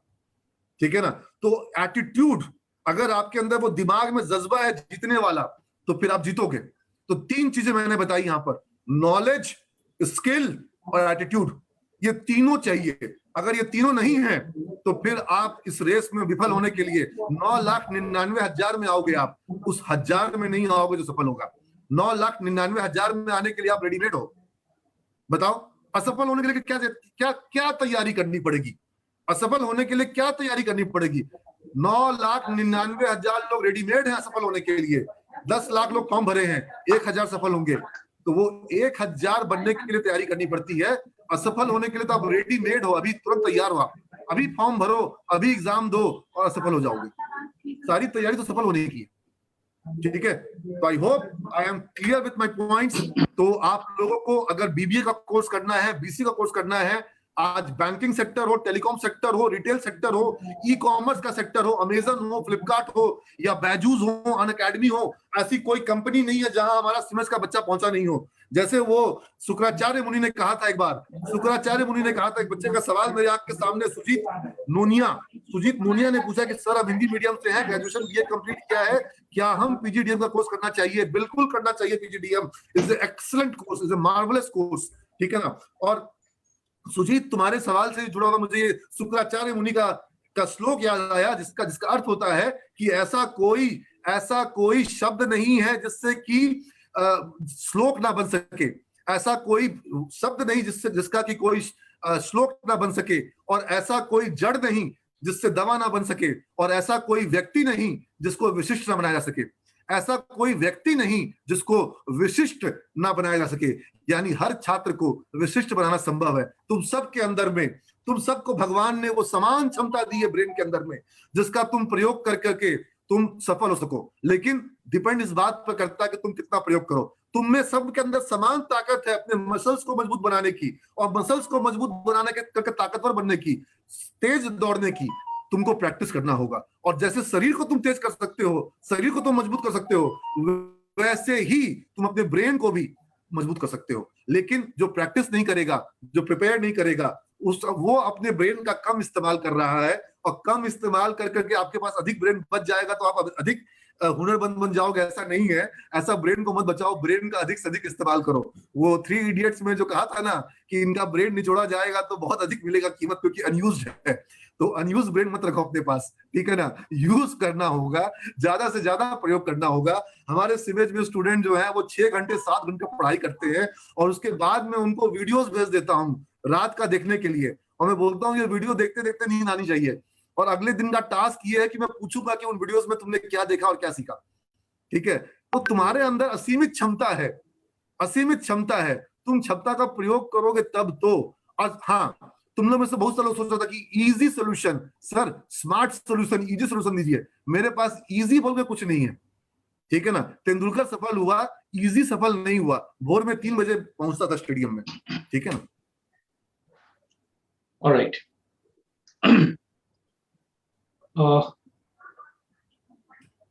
कई एक बच्चों के क्वेश्चंस हैं, और ये क्वेश्चन कुछ तो ऐसे हैं जिनके जवाब ऑलरेडी दिए जा चुके हैं, और कुछ क्वेश्चंस थोड़े से हैं। सवाल पूछ रहा है कि sir I am from Delhi, क्या मैं सिमेस से वीसीए के लिए अप्लाई करना ठीक रहेगा?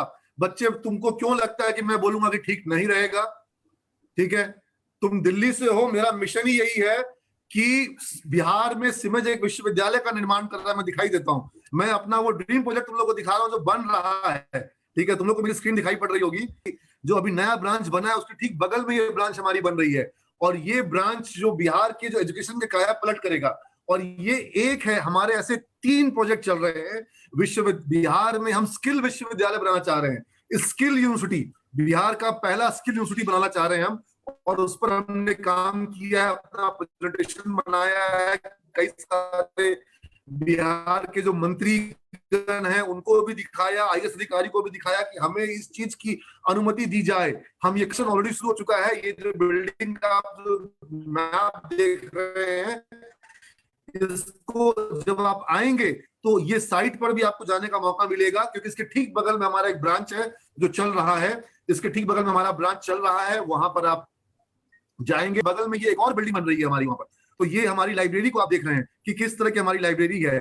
इसी लाइब्रेरी में कैंटीन भी होगी, मतलब कैंटीन अलग से भी होगा, लेकिन लाइब्रेरी में कैफेटेरिया होगा, ताकि एक हाथ में कॉफी हो, एक हाथ में किताब हो, और आप वहां पर बैठ के आराम से पढ़ो भी और गप भी करो। गप करना भी जरूरी है, क्योंकि जब आप पढ़ाई में गप करोगे ना तो एक दूसरे से आइडिया एक्सचेंज होते हैं और कॉन्सेप्ट की क्लैरिटी आती है। तो ये सीढ़ियां बनाई हमने।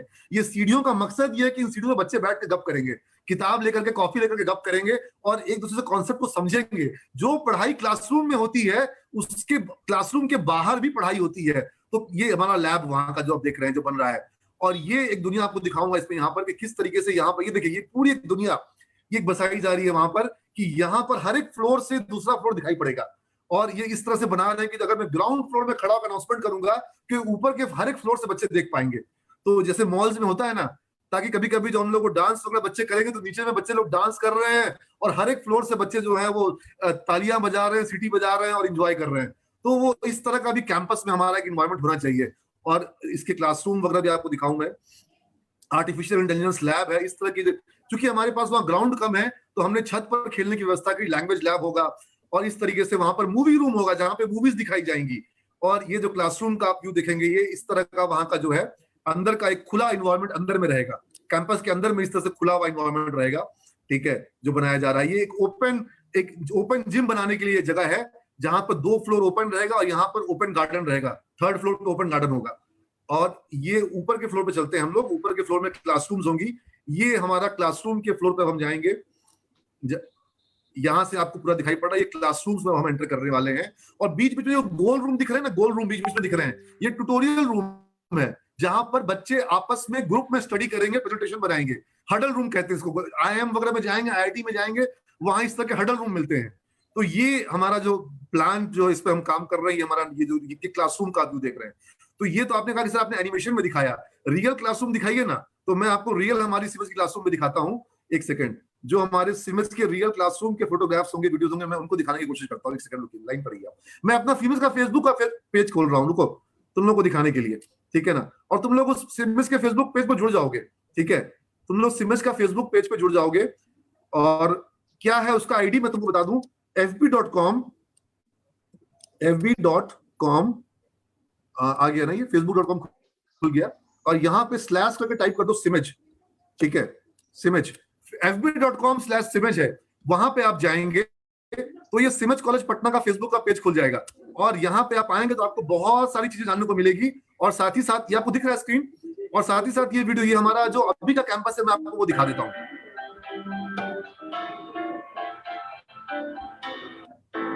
ये दिख रहा है आपको हमारा अभी का कैंपस? अब दिख रहा है, दिख रहा है।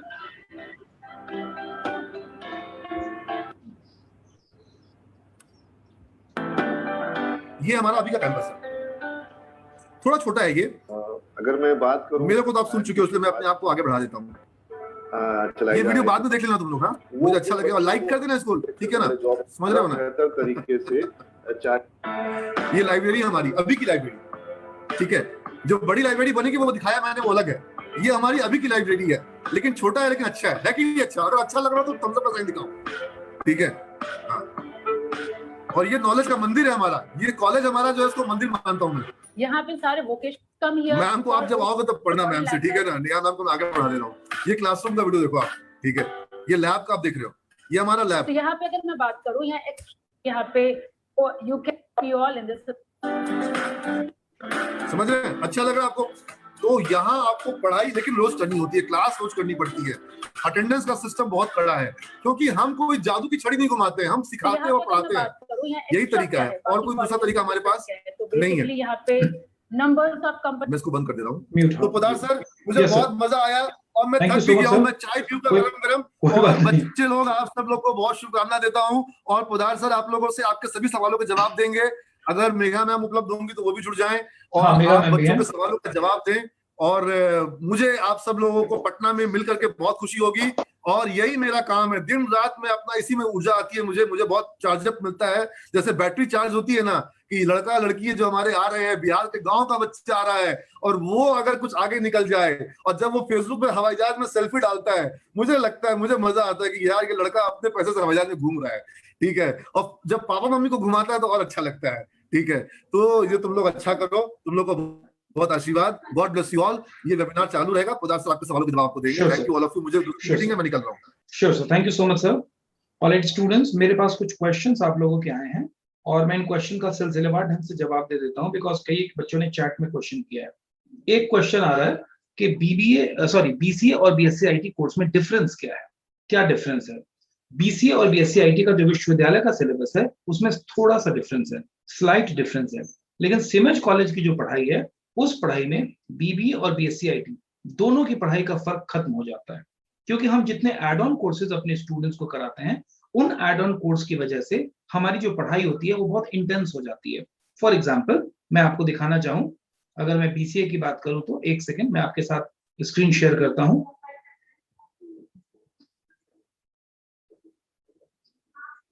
मैं स्क्रीन शेयर करता हूं, आई होप आप उसे देख पाएंगे।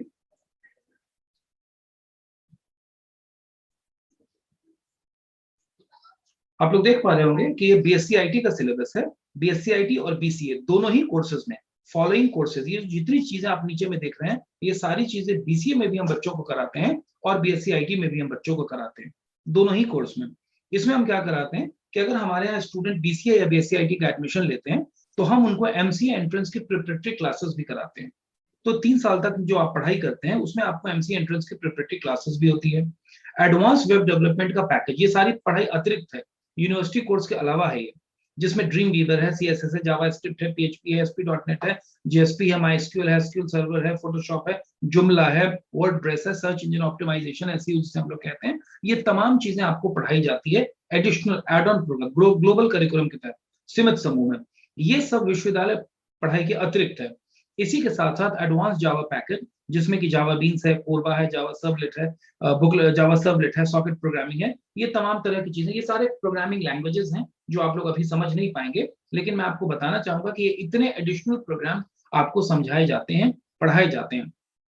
इसके साथ साथ कंप्यूटर हार्डवेयर और नेटवर्किंग का आप लोग को डिप्लोमा कोर्स भी कराया जाता है।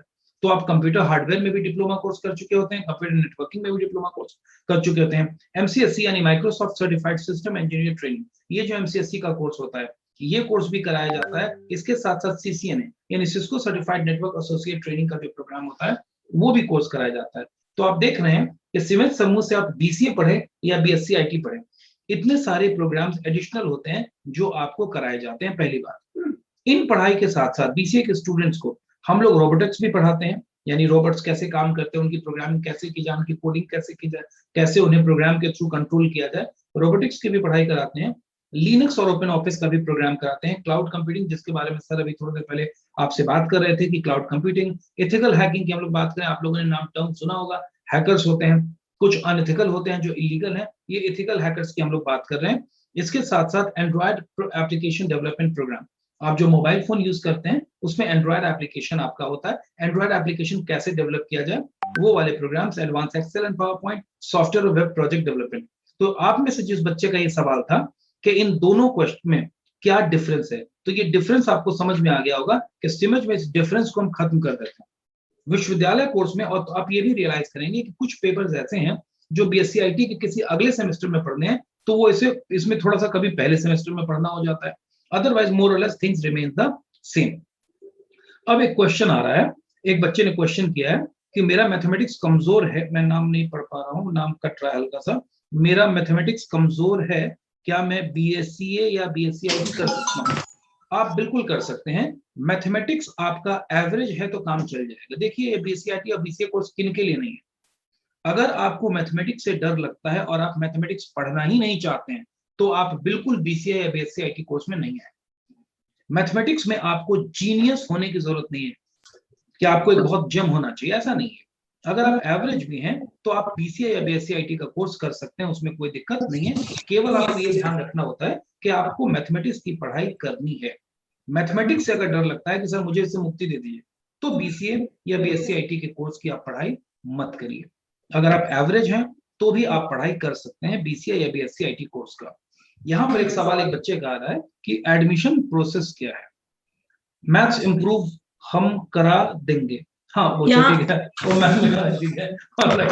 नहीं, यहाँ पर मैं एक चीज कहना चाहूंगी कि हम सिमिज का एक बहुत बड़ा यूएसपी है, दैट इज फाउंडेशन कोर्स।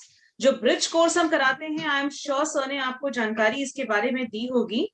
जो ये ब्रिज कोर्स हम कराते हैं, कमजोर से कमजोर छात्र बच्चे, आप ये मान के चलो, आप कमजोर सोचते हो अपने आप को तो कमजोर हो, अदरवाइज आप कमजोर नहीं है। सिमिज की एक बहुत बड़ी यूएसपी है, 2 महीने का फाउंडेशन कोर्स हम कराते हैं, विच इज कंपल्सरी। आपको चॉइस नहीं दी जा रही है कि मैं करूं या ना करूं, वो आपको करना है। इस ब्रिज कोर्स में हम इंग्लिश, मैथ्स आपका पूरा इंप्रूव करते हैं। वो आपको खाली बस एक काम करना है, क्लास करनी है और भरोसा रखना है अपने आप पर और अपने संस्थान पर, दैट्स इट। बाकी इंग्लिश और maths that is not a problem. अगर सिमिज में इतने छात्रों का आज तक प्लेसमेंट हुआ है, अगर हमारे बच्चे विश्वविद्यालय टॉपर हैं, तो बच्चे कोई तो बात होगी, जादू की छड़ी नहीं चलाएंगे, बट डेफिनेटली करंट लेवल से इंप्रूव हम जरूर कर देंगे। Thank you so much ma'am. एक और क्वेश्चन है कि एडमिशन प्रोसेस क्या है। ऑलराइट, और उसी से जुड़ा एक और क्वेश्चन आ रहा है अंकुर कुमार का कि please can you tell me how to go for student credit card. ये मैं दोनों क्वेश्चन डील कर लेता हूँ कि सिमिज में अब आपको क्या करना है। Now what is the next move, what exactly are you supposed to do. सबसे पहले अब आपको सिमिज का एंट्रेंस एग्जामिनेशन का फॉर्म खरीदना है। मैं आपको स्टेप बाय स्टेप चरणबद्ध तरीके से सब कुछ बता देता हूँ। आपके कई एक बच्चों के ये सवाल आए हैं, सारे सवालों के जवाब मिल जाएंगे। अब आप लोग को सिमिज का एंट्रेंस एग्जामिनेशन का फॉर्म खरीदना है, जिसका शुल्क 800 रुपीज है, 800 रुपए है, ध्यान रखिएगा। इस 800 रुपीज को देकर के आप लोग सिमिज एंट्रेंस एग्जामिनेशन का फॉर्म लेंगे। जब आप सिमिज एंट्रेंस एग्जामिनेशन का फॉर्म लेते हैं तो आपको एक मॉडल पेपर दिया जाता है कि किस तरह के सवाल परीक्षा में पूछे जाएंगे। मॉडल एग्जामिनेशन का आपको पेपर दिया जाता है। उससे आपको पता चल जाता है कि पढ़ाई किस तरह की होने जा रही है और किस तरह के सवाल जवाब एग्जामिनेशन में पूछे जाएंगे। उसी तर्ज पर आपसे सवाल पूछे जाते हैं सिमिज के एंट्रेंस एग्जामिनेशन के लिए। तो जब आप लोग 800 रुपए दे देंगे तो उसके बाद आपका एग्जामिनेशन का प्रक्रिया शुरू होगा। एग्जामिनेशन में आप लोग पार्टिसिपेट करेंगे और एग्जामिनेशन आपका 2 एग्जामिनेशन आपका लिया जाता है, साथ ही साथ लिया जाता है। लगभग 2 से 3 घंटे का एग्जामिनेशन होता है, ड्यूरेशन होता है।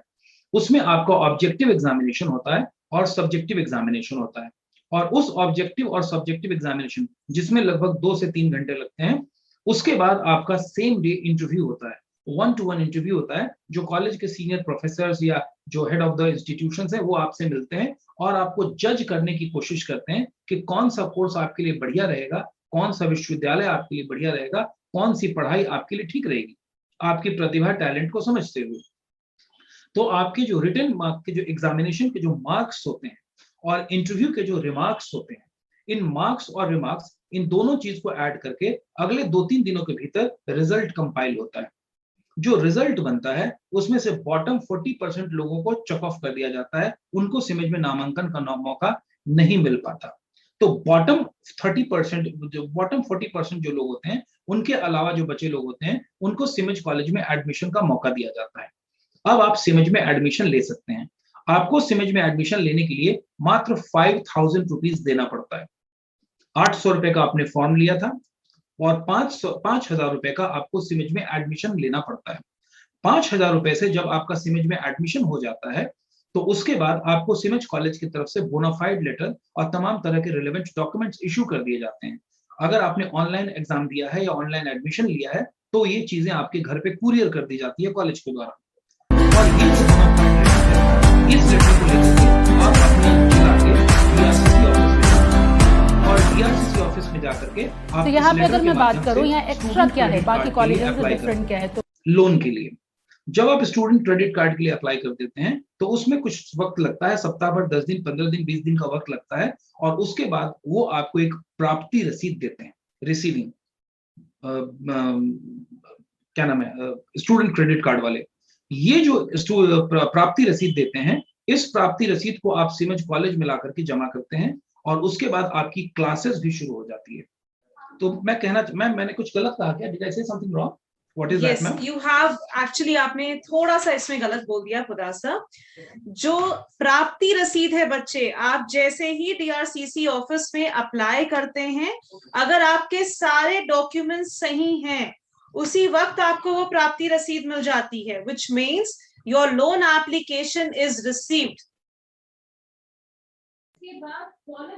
ठीक है, इसके बाद कॉलेज में आपकी वेरिफिकेशन आती है, जो आपने डॉक्यूमेंट्स दिए हैं उसको सत्यापित कराने के लिए कि क्या आपने सही डॉक्यूमेंट्स दिए हैं।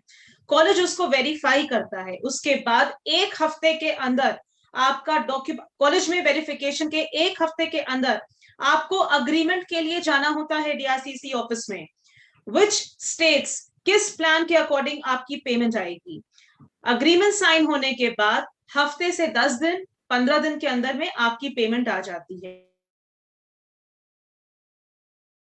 कॉलेज के अकाउंट में कॉलेज की फीस आती है, सालाना फीस आती है, आपके अकाउंट में लिविंग एक्सपेंस, बुक एक्सपेंस बोल करके कुछ सर्टेन अमाउंट आता है।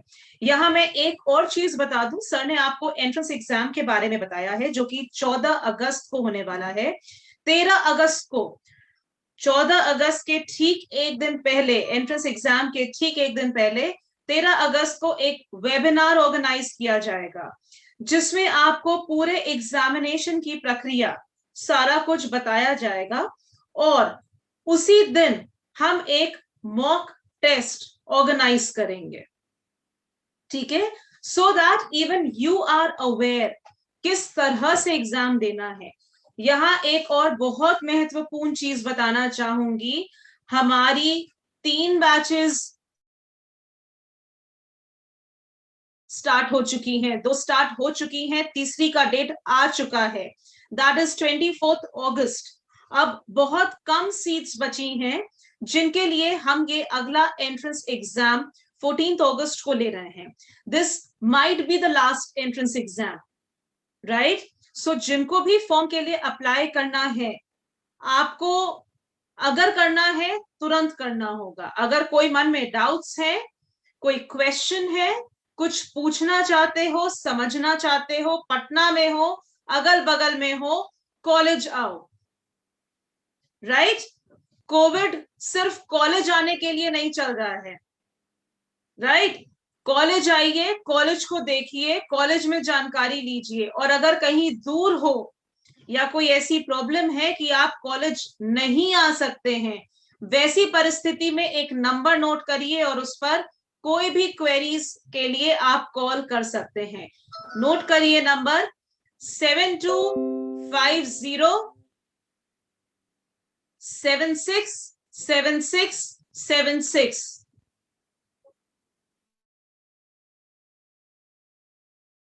आप इस पर कॉल भी कर सकते हैं, आप इस पर व्हाट्सएप भी कर सकते हैं।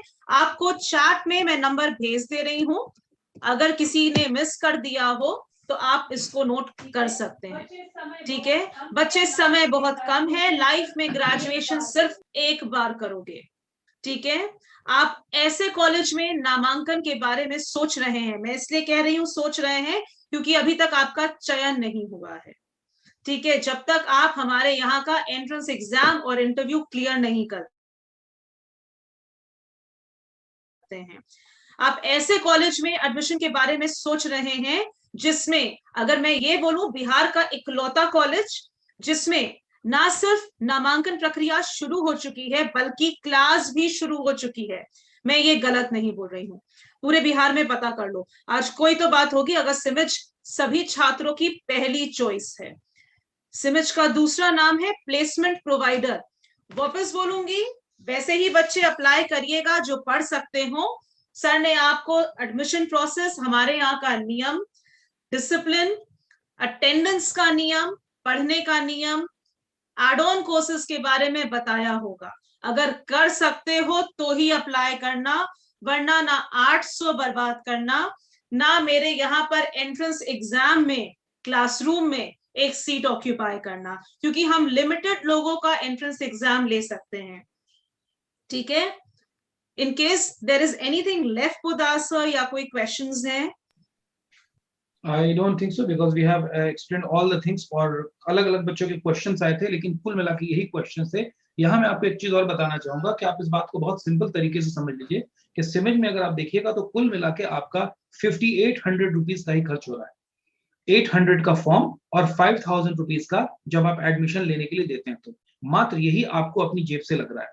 इसके बाद जब आपको लोन मिलता है, जब आपकी पढ़ाई पूरी हो जाती है, जो कि 3 साल आपकी पढ़ाई पूरी होगी, 3 साल के बाद आपको 6 महीने का बफर जोन मिलता है, बफर पीरियड मिलता है, और उसके बाद जब आपकी नौकरी लग जाती है तब इस लोन को आपको रीइंबर्स करना है, वो भी 84 इंस्टॉलमेंट्स में, 84 किश्तों में जो भी आप लोन लेते हैं। और अगर जॉब आपको नहीं लगती है तो सर ने आपको ऑलरेडी बताया, मुख्यमंत्री का ये वीडियो मौजूद है और स्टेटमेंट और डॉक्यूमेंट्स हैं कि अगर आपको जॉब नहीं लगता तो आपको केवल एक एफिडेविट देना होता है हर 6 महीने में एक बार कि मुझे जॉब नहीं लग पाया है, और आपको कोई पैसा can we see that video, sir? Chief ministers video, just a second, let me see, give me a couple of minutes, I don't know where exactly is that।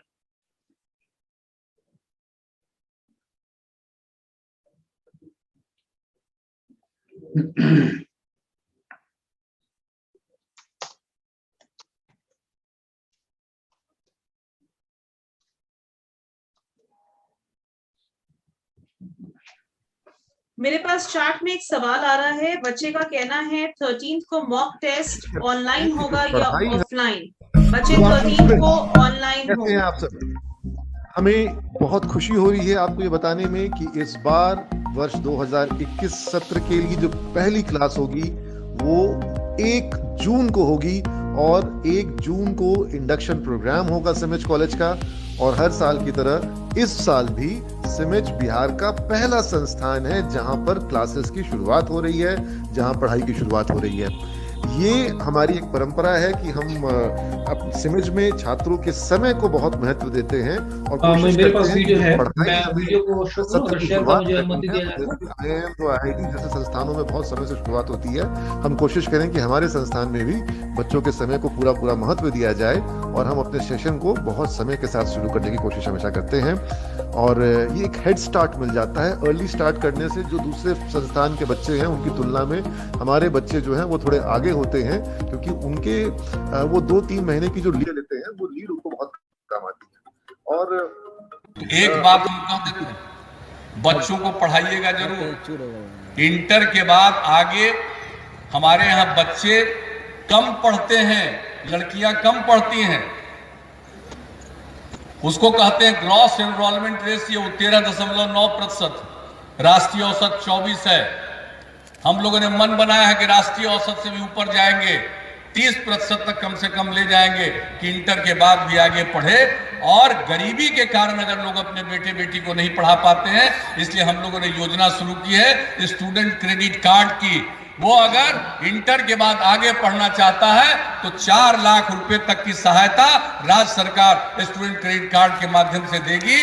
जब रोजगार ले लोगे तब पैसा लौटाना, और 1 अंश में नहीं 82 अंश में।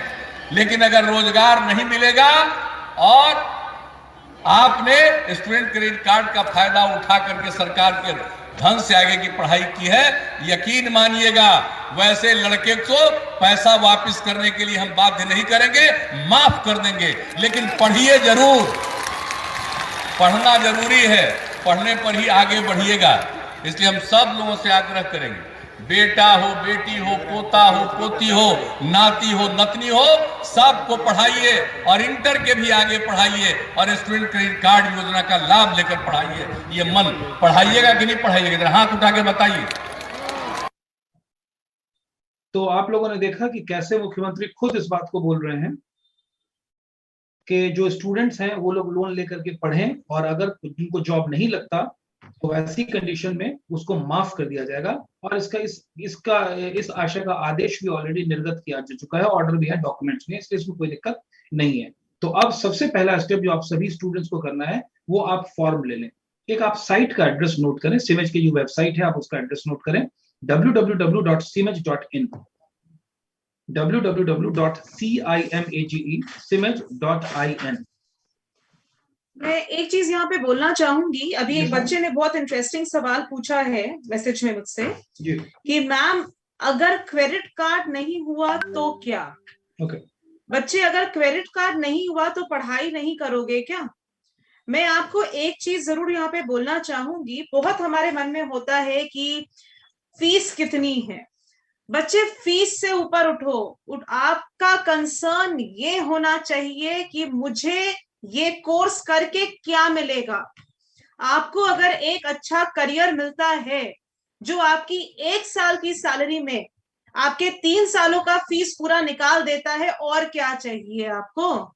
एक अच्छे करियर की शुरुआत, ठीक है। और मैं आपको बता दूं, आपकी जो भी फीस होगी, मुझे फीस एग्जैक्ट आपकी पता नहीं है, आपको कौन सा कोर्स है वो पता नहीं है, आपका सिलेक्शन हुआ है नहीं हुआ है वो मुझे नहीं पता है, आपकी जो भी फीस होगी बच्चे, आपको बुक्स यूनिफॉर्म सब तो कॉलेज से मिलता ही मिलता है, ठीक है। अगर पढ़ते हो तो अच्छा करियर मिलता है, ठीक है। इसके अलावा यदि आपके मन में कोई क्वेरीज हैं, 7676 वाला जो नंबर मैंने आपको भेजा है, आपको जो लिखाया गया है, आप उस पर क्वेश्चन डालिए, आप उस पर कॉल करें, जितने सवाल हैं आज आप पूछ सकते हैं, ठीक है। But let not fees decide कि आपको क्या कोर्स करना है या नहीं। लेट द फ्यूचर प्रोस्पेक्ट, 3 साल के बाद आपको इन रिटर्न क्या मिल रहा है वो डिसाइड करना चाहिए। आपको किस कॉलेज में एडमिशन लेना है, वहां का प्लेसमेंट, वहां की पढ़ाई। जैसा आप देख सकते हैं यूट्यूब पर, ये पैंडेमिक में अगर मैं बोलूं इकलौता कॉलेज जो इतनी ऑनलाइन क्लासेस करा रहा था, आप देख सकते हैं ये हमारे रोज के वीडियोस हैं। अभी भी हमने डुअल मोड रखा हुआ है जहां पर बच्चों के पास ये सुविधा है, वो चाहे तो ऑनलाइन क्लासेस कर सकते हैं, चाहे तो ऑफलाइन कर सकते हैं। आप देख सकते हैं, this is a never ending list. अभी एक अगला सवाल आ रहा है कि मैम क्या बीसीए करने के बाद गवर्नमेंट सेक्टर में जॉब कर सकते हैं? बच्चे आपको मैं बिल्कुल बोलूंगी 76 पर व्हाट्सएप करना।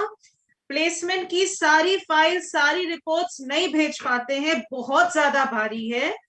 कॉलेज भी आओगे तो भी बोलेंगे एक कमरे में जाओ, जाकर के देख लो, कुछ जरूर भेजेंगे। बैंकिंग सेक्टर की अगर बात करूं, हमारे बच्चे कहाँ नहीं जा रहे हैं, हमारे बच्चे प्राइवेट बैंक, गवर्नमेंट बैंक, हर जगह जा रहे हैं। अभी कल की इंफॉर्मेशन है, आईसीआईसीआई बैंक का इंटरव्यू बहुत जल्दी हमारे कैंपस में होने वाला है। Plus there isn't any institution जहां पर हमारे बच्चे नहीं काम कर रहे हैं। So be it private, be it government, everywhere you are applicable. आपको बस वही करना है जो कॉलेज कराता है। अगर वो कर रहे हो बच्चे तो फिर आपको चिंता करने की जरूरत नहीं है। पढ़ने वाले बच्चों के लिए इस कॉलेज से अच्छा कोई कॉलेज नहीं है, नहीं पढ़ने वालों के लिए इस कॉलेज से खराब कोई कॉलेज नहीं है, क्योंकि हम पढ़ाते हैं, ठीक है। और नहीं पढ़ने वालों को बहुत दिक्कत होती है, इसीलिए मैं बार बार कह रही हूं, सोच के लेना। आई गेस खुदा क्वेश्चंस ऐसे ही आते रहेंगे। Yes, I think we can end the session for the day. And आप में से जो लोग forms लेंगे, we will meet on 13th of August again. In the meanwhile, you can call us and question, raise your queries, whatever you have. Thank you so much, all of you. Thank you so much, everyone. Thank you.